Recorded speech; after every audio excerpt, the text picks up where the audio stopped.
সুতরাং medical science প্রমাণ করে একটা মানুষ এই 12, 14, 15 ঘন্টা উপবাস থাকার পরে, না খেয়ে থাকার পরে, তার সর্বপ্রথম দেহের জন্য যেটা উপকার, যেটা তার কল্যাণ, যেটা তার দেহের ভালো করবে, যেটা উপকার করবে, সেইটা হলো খেজুর। আল্লাহু আকবার।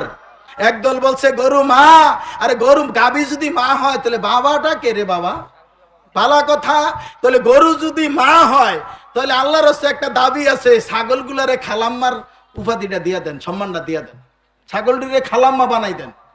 পৃথিবীবাসী ভুলে যাও না, নিজের বাপ মারে তো ঠিকই আপনি আদমশুমারিতে গণনা করলেন, তো গরুটিরে গণ্যা কি আর আবার 100-200 কোটি বানাইলেন না? গরু তো মশায় কামড়াইয়া সাইজ করে মাঠের কোনাত ফলাই রাখলো।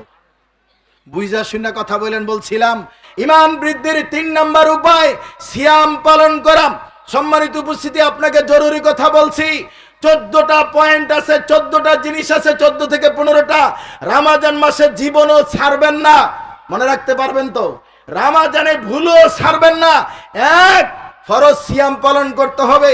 অসংখ্য মানুষ আছে সিয়ামে পালন করে না, সব দাওয়াতি কাজ করে, রমজানে ইফতার খাওয়ায়, যাকাত দেয়, দান সাদকা করে, কিন্তু নিজে সিয়াম রাখে না। এমন লোক নাই? বহু পাবেন। সিয়াম রাখবেন। 2 নম্বরে ফরজ সালাত আদায় করবেন। 3 নম্বরে অতিরিক্ত 12 রাকাত যে সালাত আছে সুন্নাত বা নফল, এই সালাতটা আদায় করবেন। আল্লাহ নবী বলছে তার জন্য জান্নাতে ঘর তৈরি করে দেওয়া হয়। সুবহানাল্লাহ। তারপরে আপনার রাতের তাহাজ্জুদ অথবা তারাবি, আপনি সন্ধ্যা রাতে পড়লে হয় তারাবি, শেষ রাতে পড়লে হয় তাহাজ্জুদ।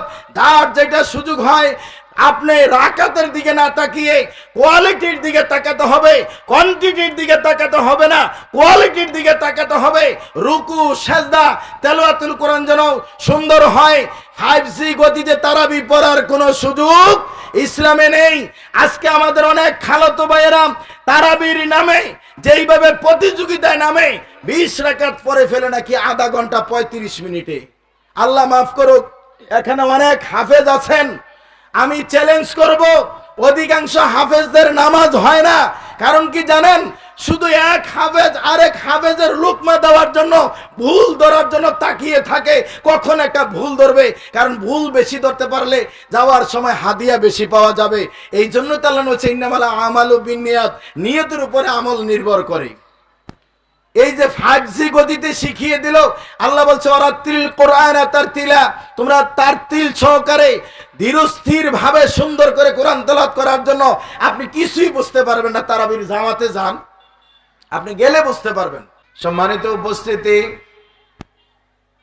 আজকের সংক্ষিপ্ত সময়ে যে বিষয়ে আলোচনা পেশ করার ইচ্ছা পোষণ করেছি,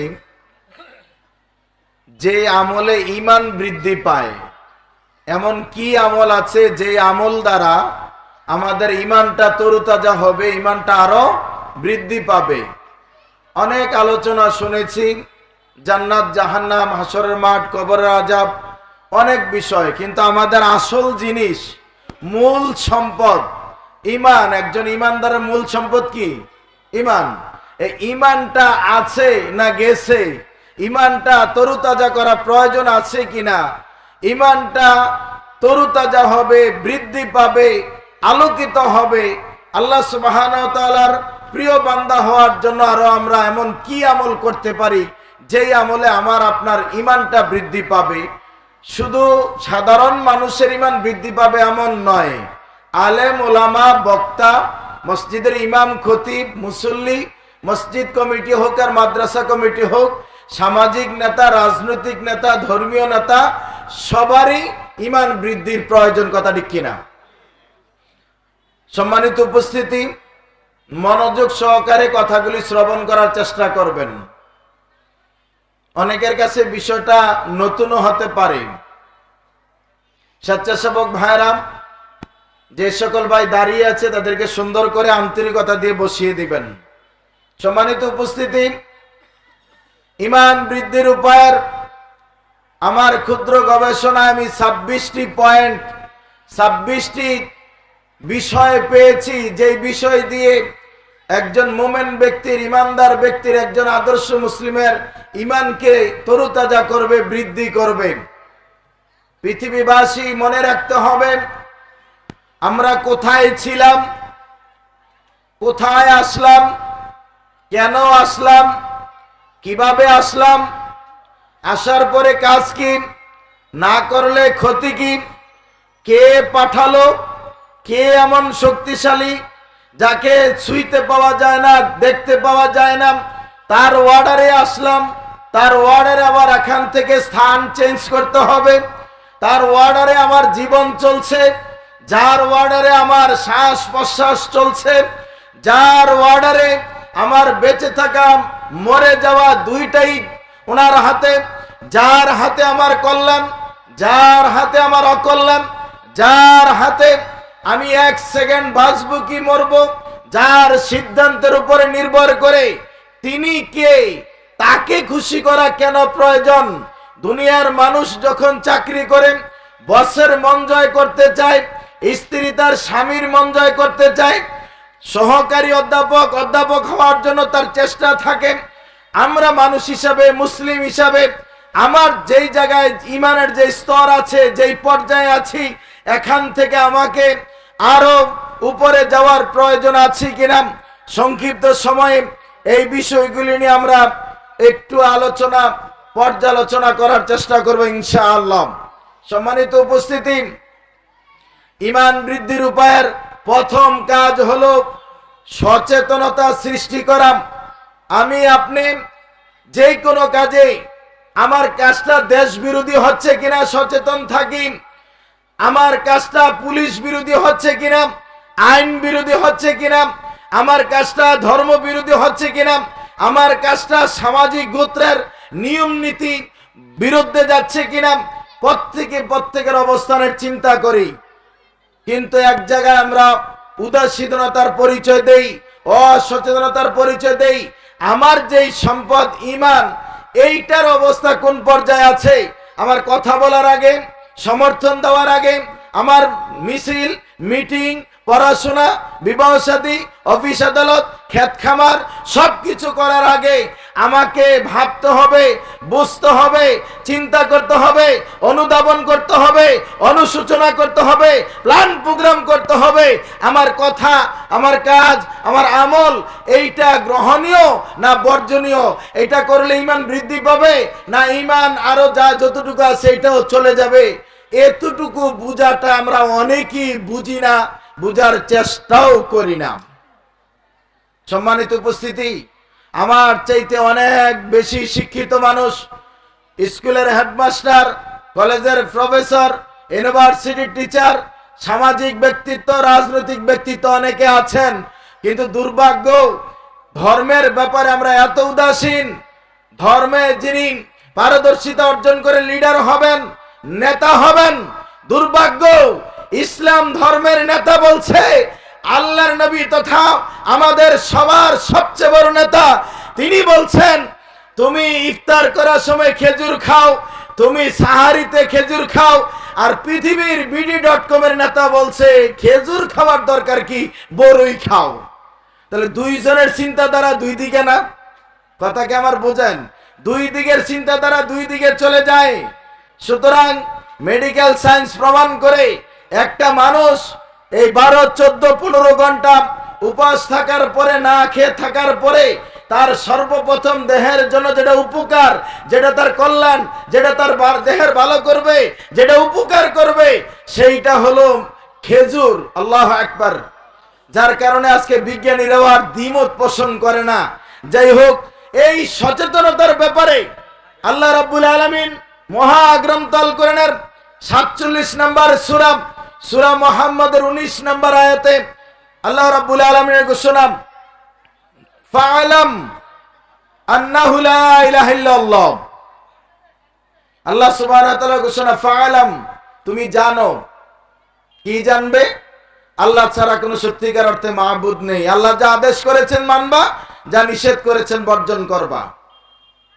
আমরা অনেকেই এই জায়গায় গিয়ে ভুল করি।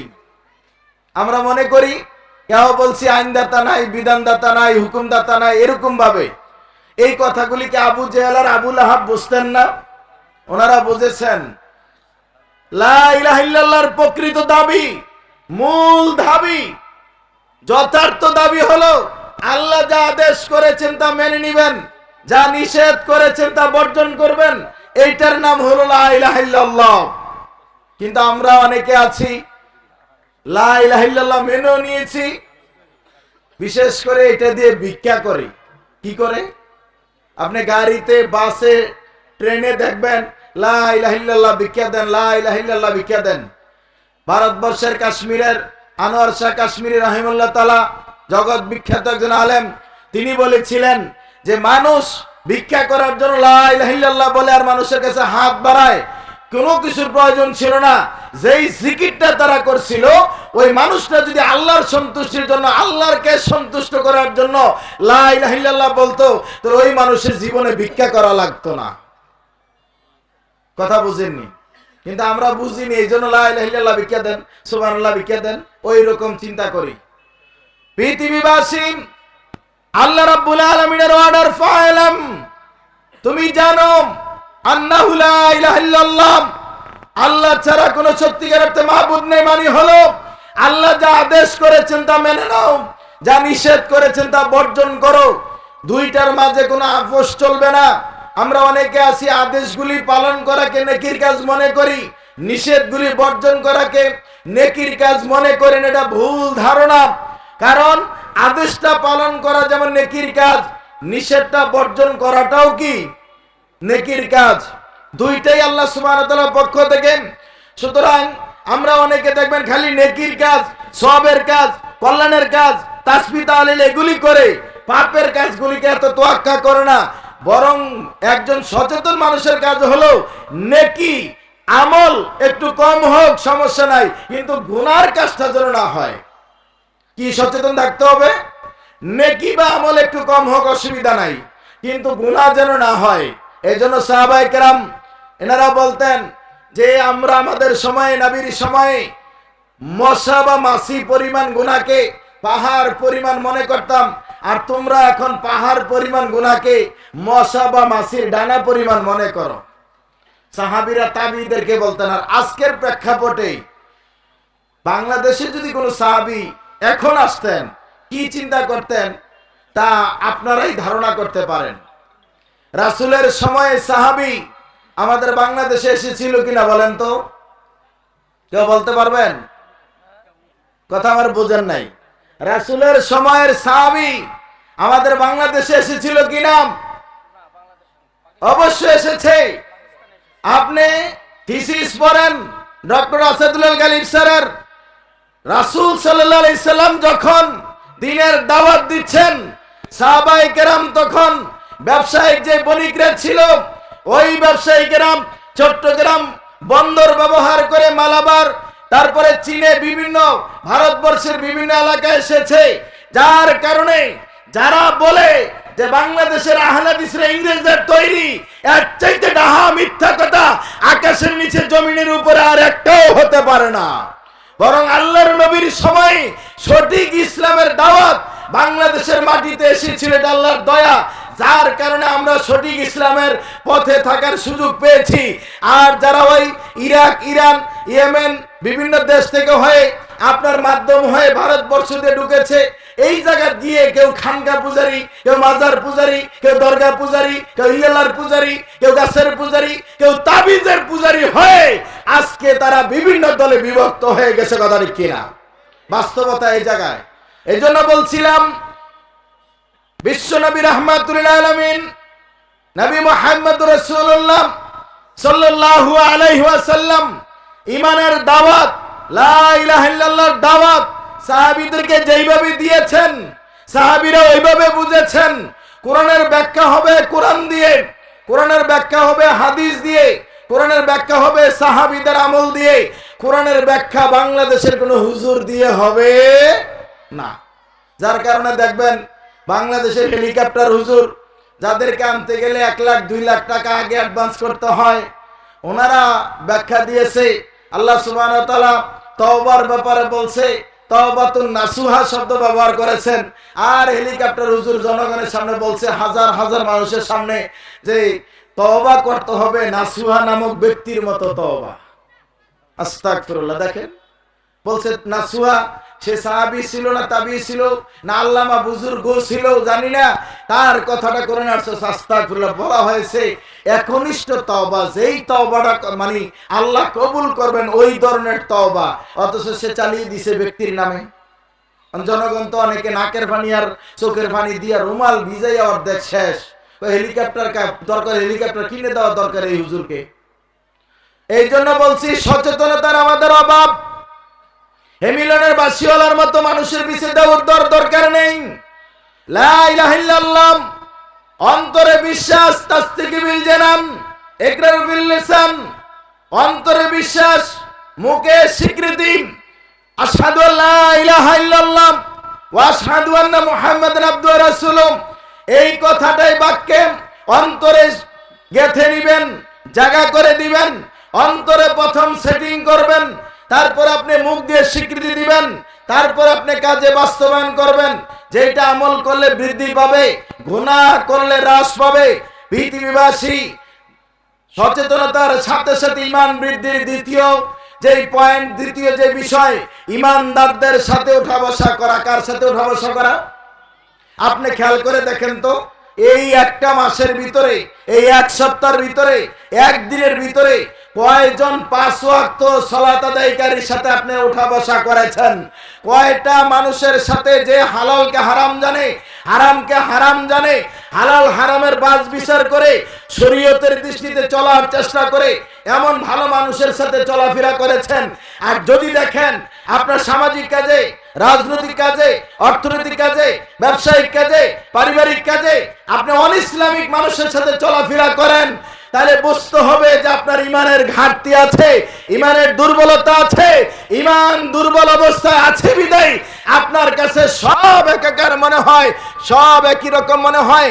তাই তো কিছু মানুষ বলছে, আরে হিন্দু আর বৌদ্ধ, হিন্দু বৌদ্ধ এক মায়ের সন্তান, এটা কোনো অসুবিধা নাই। হিন্দু বৌদ্ধ অমুসলিমের রক্ত কাটলে যেমন লাল বের হয়, মুসলিমের রক্ত কাটলে তো লাল বের হয়, তাই একই মায়ের সন্তান, হিন্দু মুসলিম ভাই ভাই, কোনো সমস্যা নাই। এমন কথা বলে না? আমরা শুনি না এই কথা? দুইজনের মাঝে পার্থক্য কোন জায়গায় বলেন তো? মাশাআল্লাহ, পিছন থেকে উত্তর আইসা পড়ছে। দুইজনের পার্থক্য হলো ঈমান, দুইজনের বিশ্বাস, আকীদা, মানহাজ একরকম নয়। একজন যায় আপনার কাবা করে, আরেকজন যায় গয়াকাশী বৃন্দাবনে। তবে এক শ্রেণীর নামদারি মুসলমানও, হিন্দুরা যেমন যায় দুর্গার কাছে, এক শ্রেণীর তথাকথিত মুসলিমও চলে গেছে দরগার কাছে, যার কারণে মানুষ পার্থক্য করতে বোঝে না। বলছিলাম ইমানদারের সাথে উঠা বসা করেন। ইমানদারের যদি উদাহরণ দিতে হয়, সাহাবীদেরকে আগে টেনে আনতে হবে। সাহাবীর মাঝে অন্যতম সাহাবী, লক্ষাধিক সাহাবীর সবচেয়ে গরিব সাহাবী, কেউ কি বলতে পারবেন সাহাবীর নাম কি? সম্ভব নয়, স্বাভাবিক। আমরা অনেকেই জানি না, কারণ হাজার হাজার সাহাবী, কয়েকজনের নাম জানি। আজকের এই নামটা মনে রাখবেন। সাহাবীর নাম হলো সাহাবী সাঈদ ইবনে আমের আল জুমাহি। কি নাম? কি নাম বলেন? আমার দিকে চান, ডাইন বামে তাকানোর দরকার নাই। সাহাবী সাঈদ ইবনে আমের আল জুমাহি পৃথিবীবাসী ইমানদার মানুষ, তাওহীদের জনতা বলতে ইমানদার ব্যক্তির ভিতরে ঈমান তার কত তরুতাজা দেখেন। নবী সাল্লাল্লাহু আলাইহি সাল্লামের সময় ইসলাম গ্রহণ করেছেন। আল্লাহর নবী দুনিয়া থেকে চলে গেলেন, আবু বকর চলে আসলেন, আবু বকর চলে গেলেন, তারপরে খলিফা হলেন হযরত আলী। কথাটি কিনা? কথা বলছেন। আবু বকরের পরে খলিফা কে? আপনারা বললেন না, একটু সামনের থেকে শুনতে চাই। কে? আমি তো মাঝখানে আলীর নাম ঢুকাইছিলাম, আপনারা তো হাও বলেন না, নাও বলেন নাই। একটু দেখতে চাইছিলাম যে কোন দিকে যায়। ওমর খলিফাতুল মুসলিমিন, আমিরুল মুমিনিন, ওমরের শাসনা বলেন। হঠাৎ করে মেসেজ আসলো, চিঠি আসলো। খলিফাতুল মুসলিমিন, আমিরুল মুমিনিন, তার অর্ধ পৃথিবীর রাজত্বের ভিতরে সিরিয়ার হিমস নগরীর গভর্নরের পদ খালি হয়ে গেছে। বর্তমানে যেটা একটা দেশের প্রধানমন্ত্রী বলেন বা মুখ্যমন্ত্রী যেই কথাই বলেন, গভর্নরের পদ খালি। ওমর চিন্তা করলেন কাকে দায়িত্বে দেওয়া যায়।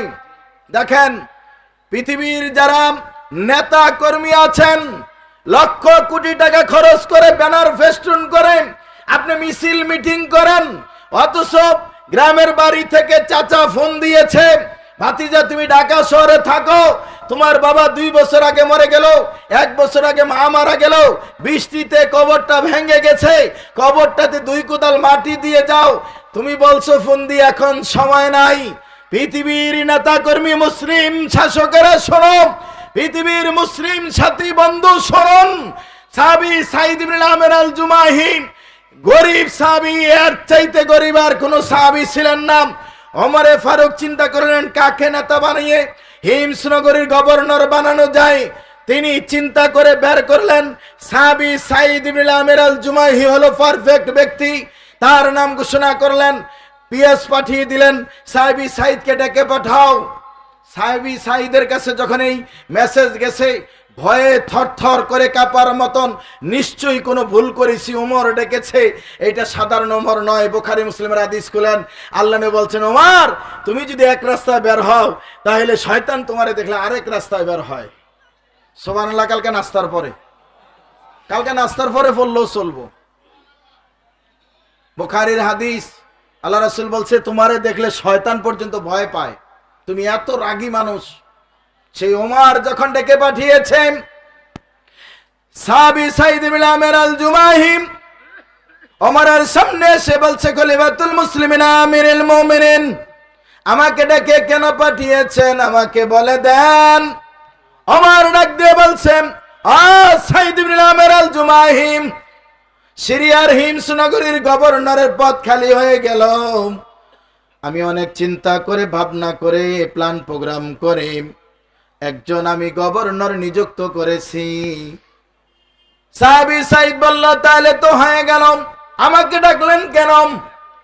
ওমর বলছে তিনি আর কেউ নন, সেই গভর্নর হিসেবে আমি তোমাকে নিযুক্ত করেছি। সাঈদ ইবনে আমির আল জুমাহি সাথে সাথে ওমরকে বলছে খলিফাতুল মুসলিমিন আমিরুল মুমিনিন, আরে ওমর দুনিয়ার ফিতনায় পড়তে চাই না রে ওমর, ওমর দুনিয়ার কোন পথে যেতে চাই না, দুনিয়ার কোন ফিতনায় পড়তে চাই না, আমাকে ক্ষমা করেন।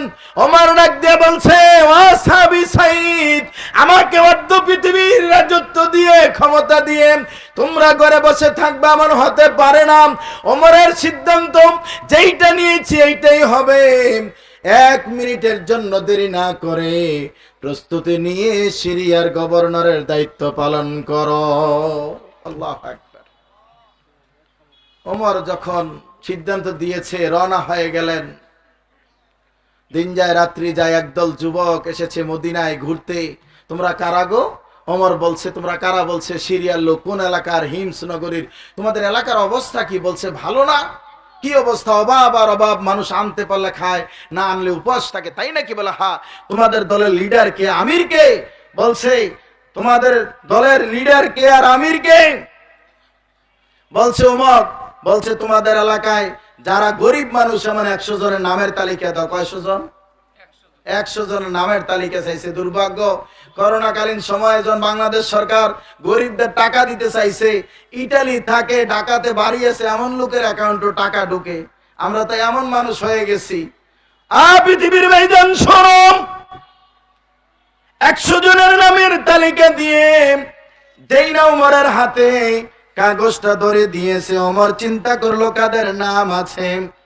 ওমর কাগজটা হাতে নিয়ে তিনি দেখলেন যার নামটা 1 নম্বরে দেখা যায় তিনি আর কেউ নয়, তিনি হলেন হিমস নগরীর গভর্নর সাঈদ ইবনে আমির আল জুমাহির নাম। আমির লিডার, তুমি কি পক্ষপাতিত্ব করে লিখেছ? না নাম খলিফাতুল মুসলিমিন আমিরুল মুমিনিন, আমাদের গভর্নর আমাদের জানা মতে হিমস নগরীর সবচেয়ে বড় গরিব মানুষ। তিনি আনতে পারলে খায়, না আনতে পারলে কারোর কাছে হাত বাড়ায় না, কিন্তু কারোর কাছে কোনো অভিযোগও করে না। ওমর সাথে সাথে 1000 স্বর্ণ মুদ্রা হাদিয়া দিয়ে পিস দিয়ে পাঠিয়ে দিলেন, যেটা সাহাবী সাইদ ইবনে আমের আল জুমাহির জন্য। আল্লাহু আকবার। সংক্ষেপ করে আপনাকে বলতে হবে, বিশাল ঘটনা, আপনি অবাক হয়ে যাবেন সাহাবীদের ইমানি পাওয়ারটা, তাদের পাওয়ার হাউসটা কিভাবে তৈরি করেছে আল্লাহ সুবহানাহু ওয়া তাআলা। তারা কিভাবে আল্লাহকে ভয় করেছে, তারা ইমানটাকে কিভাবে তরুতাজা করেছে। পৃথিবীর ভাইজান, যখন ওই 1000 স্বর্ণ মুদ্রা আর এই চিঠি নিয়ে পিএস হাজির হয়েছে, চিঠিটা পাওয়ার পরে প্যাকেটের দিকে আগে তাকায় না, চিঠিটা খুলে পড়ছে, দেখছে খলিফাতুল মুসলিমিন আমিরুল মুমিনিন ওমরের পক্ষ থেকে 1000 স্বর্ণ মুদ্রা হিমস নগরীর গভর্নরকে হাদিয়া দেওয়া হলো। হাদিয়া পেলে কি বলি আমরা বলেন তো? আলহামদুলিল্লাহ বলি না? যে কোনো জিনিস হাদিয়া পেলে আলহামদুলিল্লাহ বলি। পৃথিবীর ভাইজান না না আলহামদুলিল্লাহ বলেনি, বরং জুড়ে বলছে ইন্না লিল্লাহ ইন্না লিল্লাহ বলার সাথে সাথে পাশের কামরা থেকে একটা মহিলা কণ্ঠ ভেসে উঠেছে, স্বামী সাইদ হিমস নগরীর গভর্নর, তুমি যে ইন্না লিল্লাহ পড়েছো, তোমার ইন্না লিল্লাহ প্রমাণ করে খলিফাতুল মুসলিমিন ওমর আর পৃথিবীর জমিনে জীবিত নাই। তোমার ইন্না লিল্লাহ প্রমাণ করে ডাক দিয়ে বলছে, বিবি আমার, বিবি শোনো, না না ওমর মরে নাই। স্বামী, তাহলে তুমি এত জোরে ইন্না লিল্লাহ পড়লা কেন? বিবিকে ডাক দিয়ে বলছে, বিবিরে আমি জানি না, আমার ঘরে খাবার নাই, কথা ওমর জানলো কিভাবে? 1000 স্বর্ণ মুদ্রা পাঠাইছে। বিবি, তুমি আমাকে কথা দাও, আদা দাও, তুমি আমার এই বিপদের সময় আমাকে হেল্প করবা কিনা, সহযোগিতা করবা কিনা? মহিলা তো আগাগোড়া বোঝার কথা না যে আমি এই বিপদে, আপনি বিপদে কিভাবে পড়লেন, কিভাবে সাহায্য করব, কিছুই তো বুঝছি না। বলছে তুমি আগে ওয়াদা দাও, প্রতিশ্রুতি দাও যে তুমি আমাকে সহযোগিতা করবা কিনা। হ্যাঁ দিলাম। তো বলছে 1000 স্বর্ণ মুদ্রা ওমর পাঠাইছে। সূর্য ওঠার আগে আগে হিমস নগরীর গরিব অসহায় কাঙ্গাল বিধবা নারীদের মাঝে এই পয়সাগুলি, টাকাগুলি তুমি বিতরণ করে দিবা, একটাও ঘরে রাখা যাবে না। আল্লাহু আকবার। যেমন স্বামীর ইমান এমন তার স্ত্রীর ইমান। দেখেন, সূর্য ওঠার আগে আগে সব দেওয়া ক্লিয়ার। 1000 স্বর্ণ মুদ্রা বর্তমান মার্কেট মূল্য কত এখন পর্যন্ত আমি হিসাব মিলাইতে পারি না। কারণ কি জানেন, 4 থেকে 5 কেজি স্বর্ণের দাম যা, একদিকে রাখবেন 1000 স্বর্ণ মুদ্রা, আরেক দিকে হলো 4 থেকে 5 কেজি স্বর্ণ, অর্থাৎ 1000 দিনার। আল্লাহু আকবার। স্বর্ণ মুদ্রা। এরা এক ঘরে খাবার নাই, তেল নাই, চাল নাই, ডাল নাই, 1 দিরহাম ঘরে রাখিনি, বিতরণ করে দিছে। পিএস দেখে দৌড়িয়ে চলে যায় ওমরের কাছে। ওমর দেখে বলছে, কি হয়েছে? কোনো খারাপ আচরণ করেছে? না। ওমর, আপনি কার কাছে পাঠিয়েছেন, কি হয়েছে? এই ঘটনা। ওমর ডাক দিয়ে বলছে, আমার বাহিনী রেডি করে দাও, আমি আল্লাহর ওলির সাথে, আল্লাহর বন্ধুর সাথে সাক্ষাৎ করে আমি ওমরের জীবনের গুনার জন্য আল্লাহর কাছে ক্ষমা চাইবো। সহিহ মুসলিম একটা হাদিস পাবেন, ওয়াইসাল কারনির ব্যাপারেও কিন্তু ওমর এই ভূমিকা নিয়েছিলেন। সম্মানিত উপস্থিতি, ওমর যাওয়ার আগে চিঠি পাঠাইলেন, ওমর আসতেছে। এইভাবে ধরেন আপনার বাংলা, আমার যেটা নজরে পড়ে, পশ্চিমবঙ্গের যে ক্ষমতা আছে মমতা দেখছি যেই দিকে যায় তার সংসদ সেই জায়গায় বসাইয়া পুলিশ আর্মি নিয়ে সাথে সাথে সে জনগণের সমস্যা সমাধান করার চেষ্টা করে। জানি না ওমরের সেই নীতিটা অথবা সেই সাহাবী অর্থাৎ ওমরের সেই সিস্টেমটা সে ফলো করছে কিনা আল্লাহ ভালো জানে। ওমর বললেন, আমি আসতেছি, রেডি করো, আমি জনগণের কথা শুনবো। ওমর যাচ্ছে কেন? ওমর যাচ্ছে কিন্তু ওই সাহাবীর সাথে মুসাফা করে আল্লাহর কাছে তার গুনাহ ক্ষমা চাবে। অথচ তিনি আগে গিয়ে এরকম বসেছেন, একদিকে বসা সাহাবী সাইদ, আরেকদিকে ওমর বসা। ওমর বসে বলছে, জনগণকে তোমাদের রাজ্য কেমন চলে? ভালো চলে। কোনো অভিযোগ আছে কিনা নেতার বিরুদ্ধে বলো। পারবেন কোন অভিযোগ দিতে? পারবেন? দিনের বেলা অভিযোগ দিলে রাত্রে খুঁজে পাওয়া যাবে না। পৃথিবীর ভাইজান নিস্তব্ধ, একেবারে কেউ কথা বলছে না। একজন যুবক দাঁড়াইয়া বলছেন, আমিরুল মুমিনিন ওমর, ওমর, অভিযোগ আছে না তার বিরুদ্ধে? ওমর মনে হয় চোখ কপালে উঠে যাবে।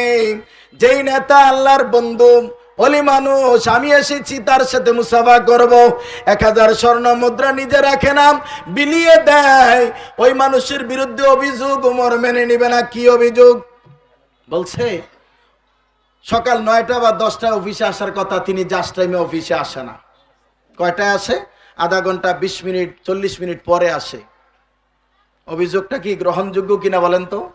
সরকারি নেতা দেরি করে আসবে, হবে না।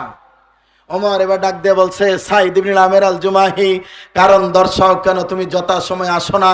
আল্লাহ রাসূল বলছে, আলা কুল্লুকুম রাইন কুল্লুকুম মাসউলুন রায়াতি, প্রত্যেকটা মানুষ দায়িত্বশীল, প্রত্যেকে তার দায়িত্ব সম্পর্কে জিজ্ঞাসা করা হবে। তুমি দায়িত্ব অবহেলা করো কেন, দেরিতে কেন আসো, কারণ দর্শাও। এই কথা বলতে দেরি হয়েছে, সাহাবী সাইদ ইবনে আমের আল জুমাহির চোখ দিয়ে জোর করে পানি বের হতে দেরি হয় নাই। ডাক দিয়ে বলছে, খলিফাতুল মুসলিমিন আমিরুল মুমিনিন ওমর, আমার এমন কিছু গোপন আমল ছিল আল্লাহ জানে আর আমি জানি, কেউ জানে না, কিন্তু আমার জনগণ আমাকে বাধ্য করে দিল, আজকে আমি মানুষের সামনে বলে দিতে হবে। ওমর, আমার বাসায় কোনো কাজের লোক নাই, কোনো চাকর চাকরানি নাই, গোলাম দাসী নাই রে ওমর। ওমর, যেই দিন তুমি আমাকে হিমসনগরের গভর্নর বানাইয়া পাঠাইলাম, আমি সেই দিন থেকে স্বামী স্ত্রী সংসার চলে। আমার স্ত্রী অসুস্থ, আমার স্ত্রী রান্না করতে পারে না রে ওমর। আমার বাসায় কাজের লোক নাই, গোলাম নাই, চাকর চাকরানি নাই, আমার স্ত্রী অসুস্থ। আমি যাতা নিয়ে গমগুলি পিষে আটা তৈরি করি, আটাগুলি নিয়ে খামির বানাই, খামির বানাইয়া রুটি বানাইয়া আমার নিজ হাতে স্ত্রীকে খাওয়াইয়া আমি খেয়ে আস্তে আস্তে অফিসে দেরি হয়ে যায়। আল্লাহু আকবার। কয়দিন স্ত্রী সেবা করছেন দেখেন তো, তারা কিভাবে আল্লাহর অলি হওয়ার রাস্তায় গিয়েছে। ওমর কি বোঝার বাকি আছে যেই মানুষটা নিজের হাতে কাজ করে এই জন্য দেরি হয়েছে, তাদের ইমানি শক্তিটা কি জিনিস? আপনাকে আর একটা পয়েন্ট দিয়ে আমি সামনে এগিয়ে যাব। এইবার বলছে আর কোনো অভিযোগ আছে কিনা? আরেকজন দাঁড়িয়েছে, বলছে আর একটা অভিযোগ। 4টা অভিযোগ দিতে পারবো না, আজকে 2টা দেব অনলি। বলছে আর একটা অভিযোগ। কি অভিযোগ? বলছে যখন মাগরিবের আজান হয়ে যায় ওনার অফিস বন্ধ হয়ে যায়, আর অফিসে লোক পাওয়া যায় না, উনি থাকে না, দরজা বন্ধ হয়ে যায়। ওমর দিনের বেলা রাজ্য শাসন করছে, রাত্রিবেলা কি করেছে বলেন তো? ঘুরে ঘুরে দেখছে না? সেই ওমর কি তার অধীনের গভর্নর মাগরিবের পরে দরজা বন্ধ, এটা মেনে নিবে? এটা মেনে নিবে? সাহেবী সাইদ ইবনে আমের আল জুমাহি, কারণ দর্শাও সন্ধ্যার পরে কেন তোমার অফিস বন্ধ? জনগণ তোমাকে কেন পায় না? চোখের পানি ছেড়ে দিয়ে সাহাবী হিমসনগরের গভর্নর সাইদ ইবনে আমের আল জুমাহি বলেন, খলিফাতুল মুসলিমিন আমিরুল মুমিনিন, যেই দিন আপনি আমাকে হিমসনগরের দায়িত্ব দিয়ে পাঠাইলেন, গভর্নর বানাইলেন রে ওমর, এই দিন হিমসনগরের দায়িত্ব নিয়ে আমার জীবনটাকে 2 ভাগে ভাগ করেছি। একটা ভাগ দিয়েছি দিনের বেলা, একটা ভাগ দিয়েছি রাত্রি বেলা। দিনের ভাগটা দিয়েছি হিমসনগরের জনগণের জন্য, আর রাত্রি বেলাটা রেখেছি হিমসনগরের জনগণের মালিক, এই মাটির মালিক, আকাশ আর জমিনের মালিক, আরশে আজিমের মালিক আল্লাহ সুবহানাহু ওয়া তাআলার জন্য। মাগরিব পর্যন্ত আমি জনগণের কাজ করি, যেই না মাগরিবের পরে রাত্র হয় যায় আমি সবগুলি বন্ধ করে দিয়ে আমি আরশে আজিমে আল্লাহ রাব্বুল আলামিনের দরবারে ইবাদতে পড়ে থাকি। আল্লাহু আকবার। এদের ঈমান কোন দিকে কাজ করেছে? আর আমাদের ঈমান, আমরা জনগণের খেদমত করতে করতে নামাজ পড়ার টাইম পাই না, তাই না? আমরা পবিত্রতা হাসিল করার সময় পাই না। সহিহ মুসলিম প্রথম খণ্ড হাদিস নাম্বার 223, আল্লাহ রাসূল বলছে, পবিত্রতা ঈমানের অর্ধেক, আতুরু শাতরুল ঈমান, পবিত্রতা ঈমানের অর্ধেক। বাবা ছেলে স্কুল কলেজে যাচ্ছে, বাজারে যাচ্ছে, আত্মীয়র বাড়ি যাচ্ছে, হঠাৎ করে ছেলে বলছে, বাবা মোটরসাইকেল থামাও, গাড়ি থামাও, কি হয়েছে? প্রস্রাব করব। বাবা একদিকে তাকিয়ে আছে, ছেলেটা প্রাপ্তবয়স্ক ছেলে দাঁড়িয়ে কাম সেরে দিল। আপনি মুসলিম জাতির আতঙ্ক, আপনি বাবা নামের কলঙ্ক, আপনি বলতে পারেনি বেটা তুমি পবিত্রতা হাসিল ছাড়া আমার সাথে যেতে পারবা না। আরে ছেলেরে কি বলবে? তার বাপে তো 3 দিন ধরে প্রস্রাব করে পানি নেয় না। কথা বুঝেন নাই? ওর বাপে তো পানি নেয় না, আর ছেলে নিবে মানে? অথচ আল্লাহ রাসূল হচ্ছে পবিত্রতা ঈমানের অর্ধেক। আপনাকে এই জায়গায় একটা প্রশ্ন করব, প্রস্রাব বেশি খারাপ জিনিস না পায়খানা বেশি খারাপ জিনিস বলেন তো? দুটোটাই না। পায়খানার জন্য কারোর কবরে শাস্তি হবে এই মর্মে আমরা এখনো তদন্ত করে কোনো হাদিস পাই নাই, কিন্তু প্রস্রাবের কারণে যে কবরে শাস্তি হয় হাদিস আছে কিনা? তো বললেন যে 2টাই সমান, তাই বলে পায়খানা করে পানি ব্যবহার না করে চলে যাবেন মসজিদে, এই কথা বলিনি। বাঙালি উল্টাটা বুঝে বলা, এইটা না মানি। পায়খানার ব্যাপারে তো কঠোরতা আরোপ করেনি আল্লাহ নবী, প্রস্রাবের ব্যাপারে যেটা করেছেন। আপনি যুবক ওয়াজ মাহফিল শুনতে এসেছেন, আজকে শুনেছেন এখানে মাহফিল হবে, মিডিয়ার লোক, আশেপাশে আত্মীয় স্বজন সবাই হাজির হয়েছি, অথচ ফজর পড়িনি, জোহর পড়িনি, 3 ঘন্টা ওয়াজ করে কোনো সমস্যা নাই। কি লাভ হবে বলেন? আল্লাহ রাসূল হচ্ছে বাইনাল আব্দু বাইনাল কুফরি তারকু সালাত, মুসলমান আর কাফেরের মাঝে পার্থক্য হলো সালাত। বলছিলাম পৃথিবীর মানুষ অবাক হয়ে যাবেন, ইমানদারের সাথে আপনাকে থাকতে হবে। ইমান বৃদ্ধির 3 নম্বর উপায় সিয়াম পালন করা। সম্মানিত উপস্থিতি, আপনাকে জরুরি কথা বলছি। 14টা পয়েন্ট আছে, 14টা জিনিস আছে, 14 থেকে 15টা। রমজান মাসে জীবনও ছাড়বেন না, মনে রাখতে পারবেন তো? রমজানে ভুলও ছাড়বেন না। এক, ফরজ সিয়াম পালন করতে হবে। অসংখ্য মানুষ আছে সিয়ামে পালন করে না, সব দাওয়াতি কাজ করে, রমজানে ইফতার খাওয়ায়, যাকাত দেয়, দান সদকা করে, কিন্তু নিজে সিয়াম রাখে না। এমন লোক নাই? বহু পাবেন। সিয়াম রাখবেন। 2 নম্বরে ফরজ সালাত আদায় করবেন। 3 নম্বরে অতিরিক্ত 12 রাকাত যে সালাত আছে সুন্নত বা নফল, এই সালাতটা আদায় করবেন। আল্লাহ নবী বলছে তার জন্য জান্নাতে ঘর তৈরি করে দেওয়া হয়। সুবহানাল্লাহ। তারপরে আপনার রাতের তাহাজ্জুদ অথবা তারাবি, আপনি সন্ধ্যা রাতে পড়লে হয় তারাবি, শেষ রাতে পড়লে হয় তাহাজ্জুদ, যার যেটা সুযোগ হয়। আপনি রাকাতের দিকে না তাকিয়ে কোয়ালিটির দিকে তাকাতে হবে, কোয়ান্টিটির দিকে তাকাতে হবে না, কোয়ালিটির দিকে তাকাতে হবে। রুকু সেজদা তেলাওয়াতুল কোরআন যেন সুন্দর হয়। 5G গতিতে তারাবি পড়ার কোনো সুযোগ ইসলামে নেই।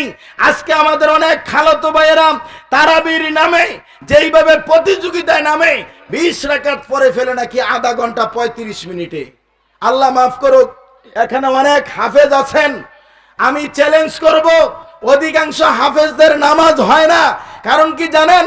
শুধু এক হাফেজ আরেক হাফেজের লুকমা দেওয়ার জন্য, ভুল ধরার জন্য তাকিয়ে থাকে, কখন একটা ভুল ধরবে।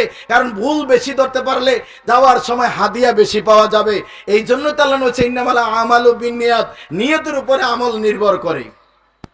এই যে 5G গতিতে শিখিয়ে দিল, আল্লাহ বলছে ওয়ারাতিল কোরআন তারতিলা, তোমরা তারতিল সহকারে ধীরস্থির ভাবে সুন্দর করে কোরআন তেলাওয়াত করার জন্য। আপনি কিছুই বুঝতে পারবেন না, তারাবির জামাতে যান, আপনি গেলে বুঝতে পারবেন। কিন্তু আলহামদুলিল্লাহ, আমরা যারা কোরআন সুন্নাহর অনুসারী আহলে হাদিস হিসেবে দাবি করে থাকি, আমরা যতটুকু সম্ভব হয় মসজিদগুলিতে সুন্দরভাবে কোরআন তেলাওয়াত আদায় করার চেষ্টা করি। কথাটি কিনা? আলহামদুলিল্লাহ। বলছিলাম আপনার যাকাত ফরজ হলে যাকাত দিয়ে দিবেন, ফিতরা আদায় করবেন, লাইলাতুল কদর তালাশ করবেন, সম্ভবপর হলে ইতিকাফে বসবেন। এবং এই রমজানের আমলগুলি নিজে থেকে করা যাবে না, রাসূলের সহিহ সুন্নাহ অনুযায়ী, রাসূলের হাদিস অনুযায়ী আমলগুলি করার চেষ্টা করবেন। সাহারি গ্রহণ করবেন, ইফতার গ্রহণ করবেন। ইফতার সূর্য ডুবার সাথে সাথে আপনাকে ইফতার গ্রহণ করতে হবে। কিন্তু দুর্ভাগ্য, অনেক ভাই বোনেরা বসে থাকেন আজান দেওয়ার পরে খাবে। এমন লোক নাই? ইফতার খাবে আজান দেওয়ার পরে। মেনে নিলাম আপনার সাথে 1 মিনিটের জন্য। আপনি যদি ঢাকা শহরের রেডিওতে বা টিভিতে আজান দেওয়ার পরে খান, তাহলে চট্টগ্রাম বা রাঙ্গামাটিতে প্রায় 7 থেকে 9 মিনিটের আগে তাদের সূর্য ডুবে যায়। কথা কি বুঝেন? 9 মিনিট, তাই না? 8 টেকনাফ 8-9 মিনিট। আচ্ছা, তার নইলে অসুবিধা নাই। কিন্তু ঢাকা শহরের 9 থেকে 11 মিনিট পরে ঠাকুরগাঁ পঞ্চগড়ের দিকে সূর্য অস্ত যায়। তাহলে কি তারা ঢাকার আজানের সাথে খেয়ে ফেলবে? কথা বোঝেন নাই? ওরা নইলে বসে থাকলে একটু সমস্যা নেই আপনার বাসায়, কিন্তু এরার কি হবে? এদের কি হবে? সুতরাং যার যার স্থানীয় সময়, যার যখন সূর্য অস্ত যাবে তাকে সেইভাবে ক্যালেন্ডারে দেওয়া আছে।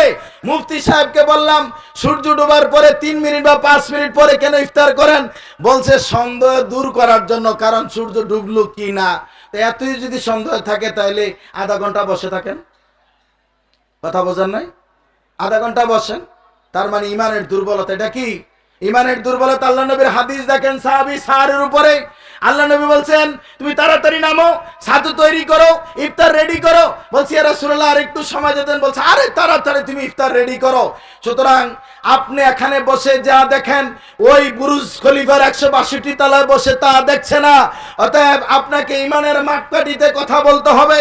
ইমান বৃদ্ধির 4 নাম্বার উপায় হলো সৃষ্টি নিয়ে গবেষণা করা, সৃষ্টি নিয়ে চিন্তা করা। সিলেটে চলে যান, কোথা থেকে টনে টনে পাথর বের হচ্ছে। আপনি চট্টগ্রামে চলে যান, ওই 300 ফিট উপর থেকে ঠান্ডা পানির ঝর্ণা কিভাবে পড়ছে। চট্টগ্রাম কুমির এলাকায় চলে যান, গরম পানির ঝর্ণা পড়ছে। এগুলি কার নিদর্শন বলেন তো? আরো আসতে বলেন কার? এগুলা দেখলে ইমান বৃদ্ধি হবে না কমবে? আল্লাহ বলছে কুল সিরু ফিল আরদ, তুমি জমিন ঘুরে ঘুরে দেখো আল্লাহর নিদর্শন কোথায় কি আছে। তুমি ঘুরে ঘুরে দেখো। তুমি জমিন আপনার নদীতে চলে যান, বিশেষ করে আপনি সমুদ্র এলাকায় যান, সমুদ্রের পানি মিঠা না কি বলেন লবণাক্ত? হ্যাঁ, কটা কটা যেটা আমরা বলি নাকি লবণাক্ত, খার জাতীয় যেটা। কিন্তু কেন কেন এত সমুদ্রের পানি আল্লাহ সুবহানাহু ওয়া তাআলা লবণাক্ত রাখলেন, আর নদী বা খাল বিলের পানি মিঠা পানি দিলেন? আল্লাহু আকবার, কল্পনা করতে পারবেন না। আমরা আমাদের বুড়িগঙ্গার শীতলকার পানির চেহারা দেখেন না কেমন? তার মানে সব বর্জ্য পদার্থ পরে একবার অবস্থা খারাপ। এইগুলি যখন জোয়ারের সাথে বৃষ্টির পানির সাথে আবার সমুদ্রে চলে যাবে, ওইখানে গিয়ে আল্লাহ সুবহানাহু ওয়া তাআলা এগুলাকে শোধন করে পরিবর্তন করে আবার আকাশ দিয়ে আপনার আমার কাছে পাঠায়। আল্লাহু আকবার। সম্মানিত উপস্থিতি, আল্লাহ সুবহানাহু ওয়া তাআলা সৃষ্টি নিয়ে চিন্তা করার কথা বলা হয়েছে।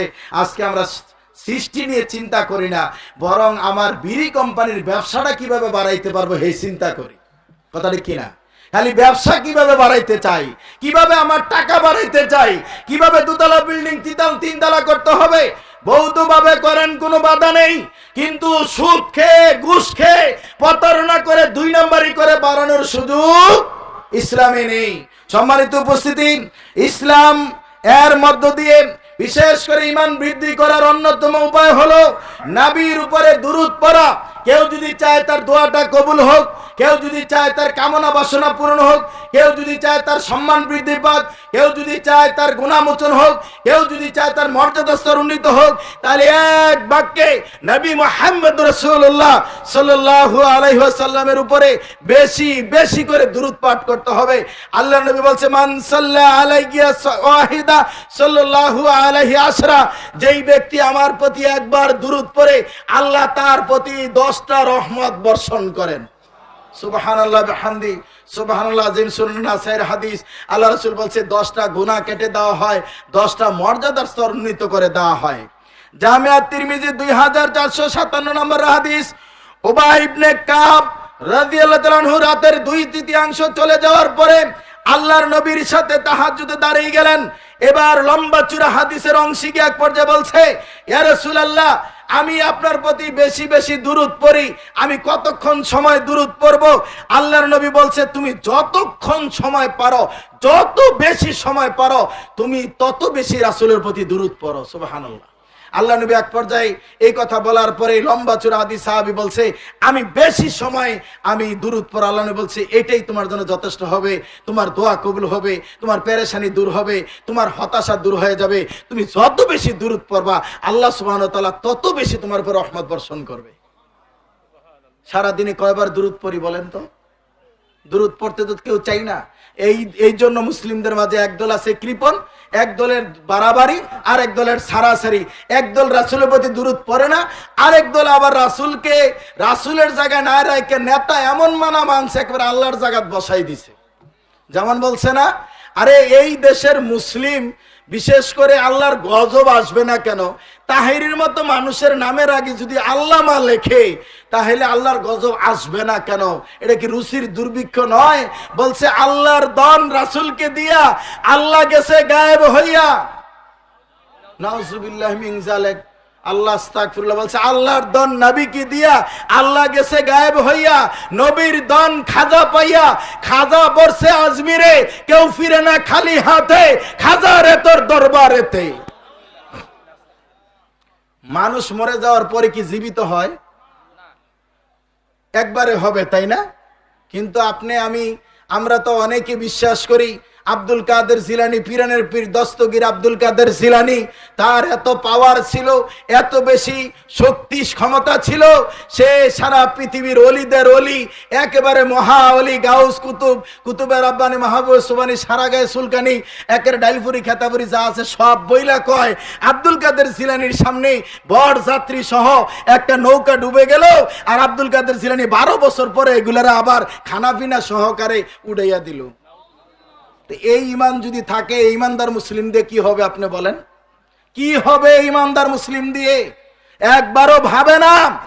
যদি পৃথিবীর মানুষ, মৃত মানুষ কারো উপকার করতে পারত, তাহলে নবী মুহাম্মদ সাল্লাল্লাহু আলাইহি সাল্লাম কবরে শায়িত, অথচ কারবালার প্রান্তরে তার আদরের নাতি, জান্নাতের ফুল, জান্নাতের যুবকদের সর্দার হুসাইন শহীদ হচ্ছে, কোন উপকার করতে পেরেছি কিনা বলেন? আল্লাহ নবী আব্দুল কাদের জিলানী যদি পারে, তাহলে নবী পারেনি কেন বলেন? এই কথা বললে অনেকের গায়ে লেগে যায়। পৃথিবীর মানুষ মনে রাখতে হবে, আপনার ঈমান চুরি করার জন্য, ঈমান হরণ করার জন্য শয়তান নেক শুরুতে আপনার সামনে দাঁড়িয়েছে। পৃথিবীবাসী আপনাকে বুঝতে হবে ঈমান কি জিনিস। ঈমান রাখতে কইছে ভিতরে, ঈমান রাখবে কোথায়? কথা বলেন, একটু কষ্ট হয়। ঈমান থাকবে কোথায়? ভিতরে না বাহিরে? ভিতরে না বাহিরে? ভিতরে। আমি জানি না উলামায়ে কেরাম এখানে আছেন, আপনি মসজিদ বানালেন, মসজিদের দেয়ালে লিখলেন লা ইলাহা ইল্লাল্লাহ, মসজিদের সামনের কাতারে ইমাম সাহেবের মাথার উপরে লিখলেন লা ইলাহা ইল্লাল্লাহ, মসজিদের বাহিরে ওয়ালে লিখলেন লা ইলাহা ইল্লাল্লাহ। আরে শুধু তাই নয়, একটা আপনার কবরস্থান করেছেন, চতুর্দিকে একটা বাউন্ডারি করেছেন, ওই গেটের মধ্যে লিখে দিয়েছে লা ইলাহা ইল্লাল্লাহ। আকাশের নিচে জমিনের উপরে, আকাশের নিচে জমিনের উপরে ওই কবরস্থানে গেটে লা ইলাহা ইল্লাল্লাহ লিখলে নেকি হয়, একটা হাদিস দেখাইতে পারবেন না। তা আপনি কেন লিখলেন? শয়তান আপনাকে টেনে হিসড়ে কবরস্থানে গেটে নিচে কয়েকদিন পরে এটারে দাফন করে কবর দিব। তাই তো দেখা যায়, ঈমান যদি ভিতরে থাকে চুরি করবে না, ঈমান ভিতরে থাকলে ডাকাতি করবে না, ঈমান ভিতরে থাকলে জেনা ব্যভিচার করবে না, ঈমান ভিতরে থাকলে দুর্নীতি করবে না। যার কারণে মানুষ আজকে দুর্নীতি করার পরও নিজেকে পাক্কা ঈমানদার মনে করে। কথা ঠিক কিনা? এতিমের টাকা খাওয়ার পরে, মানুষের হক নষ্ট করার পরে, মানুষের প্রতি জুলুম করার পরেও মানুষ মনে করে আমি পাক্কা নামাজি, আমি মুসলিম। আমি আপনি ভাবছি মুসলিম। সহিহ বুখারীর 6484 নম্বর হাদিস খুলেন, আল্লাহ রাসূল বলছে আল মুসলিমু মান সালিমাল মুসলিমুনা মিন লিসানি ওয়া ইয়াদি, ওই ব্যক্তি মুসলিম যার জবান আর হাত থেকে অপর মুসলমান নিরাপদে। আল্লাহু আকবার। এবার মিলান, রাসূল কি বললেন? যার জবান আর হাত থেকে অপর মুসলমান নিরাপদে। অথচ আজকে কি আমরা আমাদের এই জবান থেকে অন্যকে নিরাপদে রাখতে পেরেছি? এই হাত থেকে অন্যকে নিরাপদে রাখতে পেরেছি? বেশি দূরে যেতে হবে না। বাংলাদেশের সোনার ছেলে তার স্ত্রীকে সহযোগিতা নিয়ে বাবাকে হত্যা করে পলিথিনের ব্যাগে নিয়ে বাজারে বাজারে রাস্তায় ঘুরে, আর কয়ডারে কোনো পাপে মনে করে না, অন্যায় মনে করে না। কোন জায়গায় ভুলে গেলেন? চট্টগ্রামে হয় নাই? যেই দেশের সোনার মানুষ নামাজ পড়ে আবার চুরিও করে। এখানে আলেম ওলামা আছেন, অনলাইনে কথা যায়, মিডিয়াতে কথা যায়। আরেকটা চ্যালেঞ্জ করে যায়, আকাশের নিচে জমিনের উপরে একটা কোরআন আয়াত, একটা হাদিস দিতে পারবেন না যে মসজিদ তালা লাগায় রাখতে হবে, মসজিদ 24 ঘন্টা খোলা থাকবে। আমাদের অনেক ভাইরা আছে হজ বা উমরায় গেছে, জিজ্ঞাসা করেন কাবা ঘরে 24 ঘন্টা তওয়াফ চলে, ওই ঘরের অংশ কি এই মসজিদগুলি না? আল মসজিদু বাইতুল্লাহ, মসজিদগুলি কি আল্লাহর ঘর না? তাহলে আপনি কেন তালা লাগান? এমনও হইতে পারে হঠাৎ একটা খারাপ স্বপ্ন দেখেছে, ঘুম ভেঙে গেছে, রাত্রে 2টা-3টা বাজে, অজু করে মসজিদে ঢুকে যাবে, হতে পারে তার জন্য ওই দিনের সাজদাটাই আল্লাহ কবুল করে নিয়েছে। আপনি কেন তালা লাগিয়ে রাখলেন? এলাকার লোকজন চিন্তা করবে।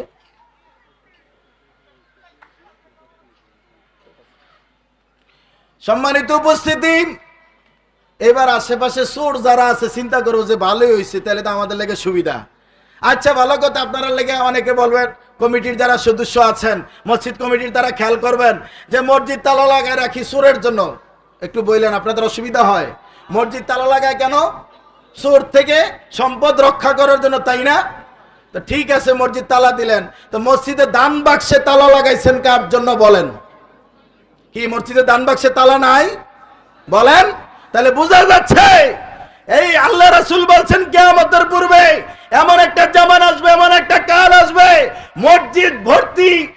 দিল্লি থাকবে, কিন্তু ইমানদার খুঁজে পাওয়া যাবে না। সুতরাং আমার ভয় হয় সেই সময়টা এখন কিনা। আপনি দেখেন ইমানদার নামাজ পড়া বাড়িয়ে কি সুন্দর বিড়ি টানে, আর কয় না রে হুজুরে খুতবাটা দিল যে খুব সুন্দর টানতে আছে বিড়ি। বিড়ি খাওয়া হালাল না আরাম? পিছনের তারা কয় হুজুর খাইতে ঘর লাগে আরাম। তাহলে বলে না কেন? আল্লাহ রাসূল বলছে কুল্লু মুস্কিরিন হারামুন, প্রত্যেক নেশাদার দ্রব্য হারাম। আজকে দারুল হাদিসের কর্তৃপক্ষ ইচ্ছা করলে আমাকে এখনই বক্তৃতা বন্ধ করে দিতে পারে।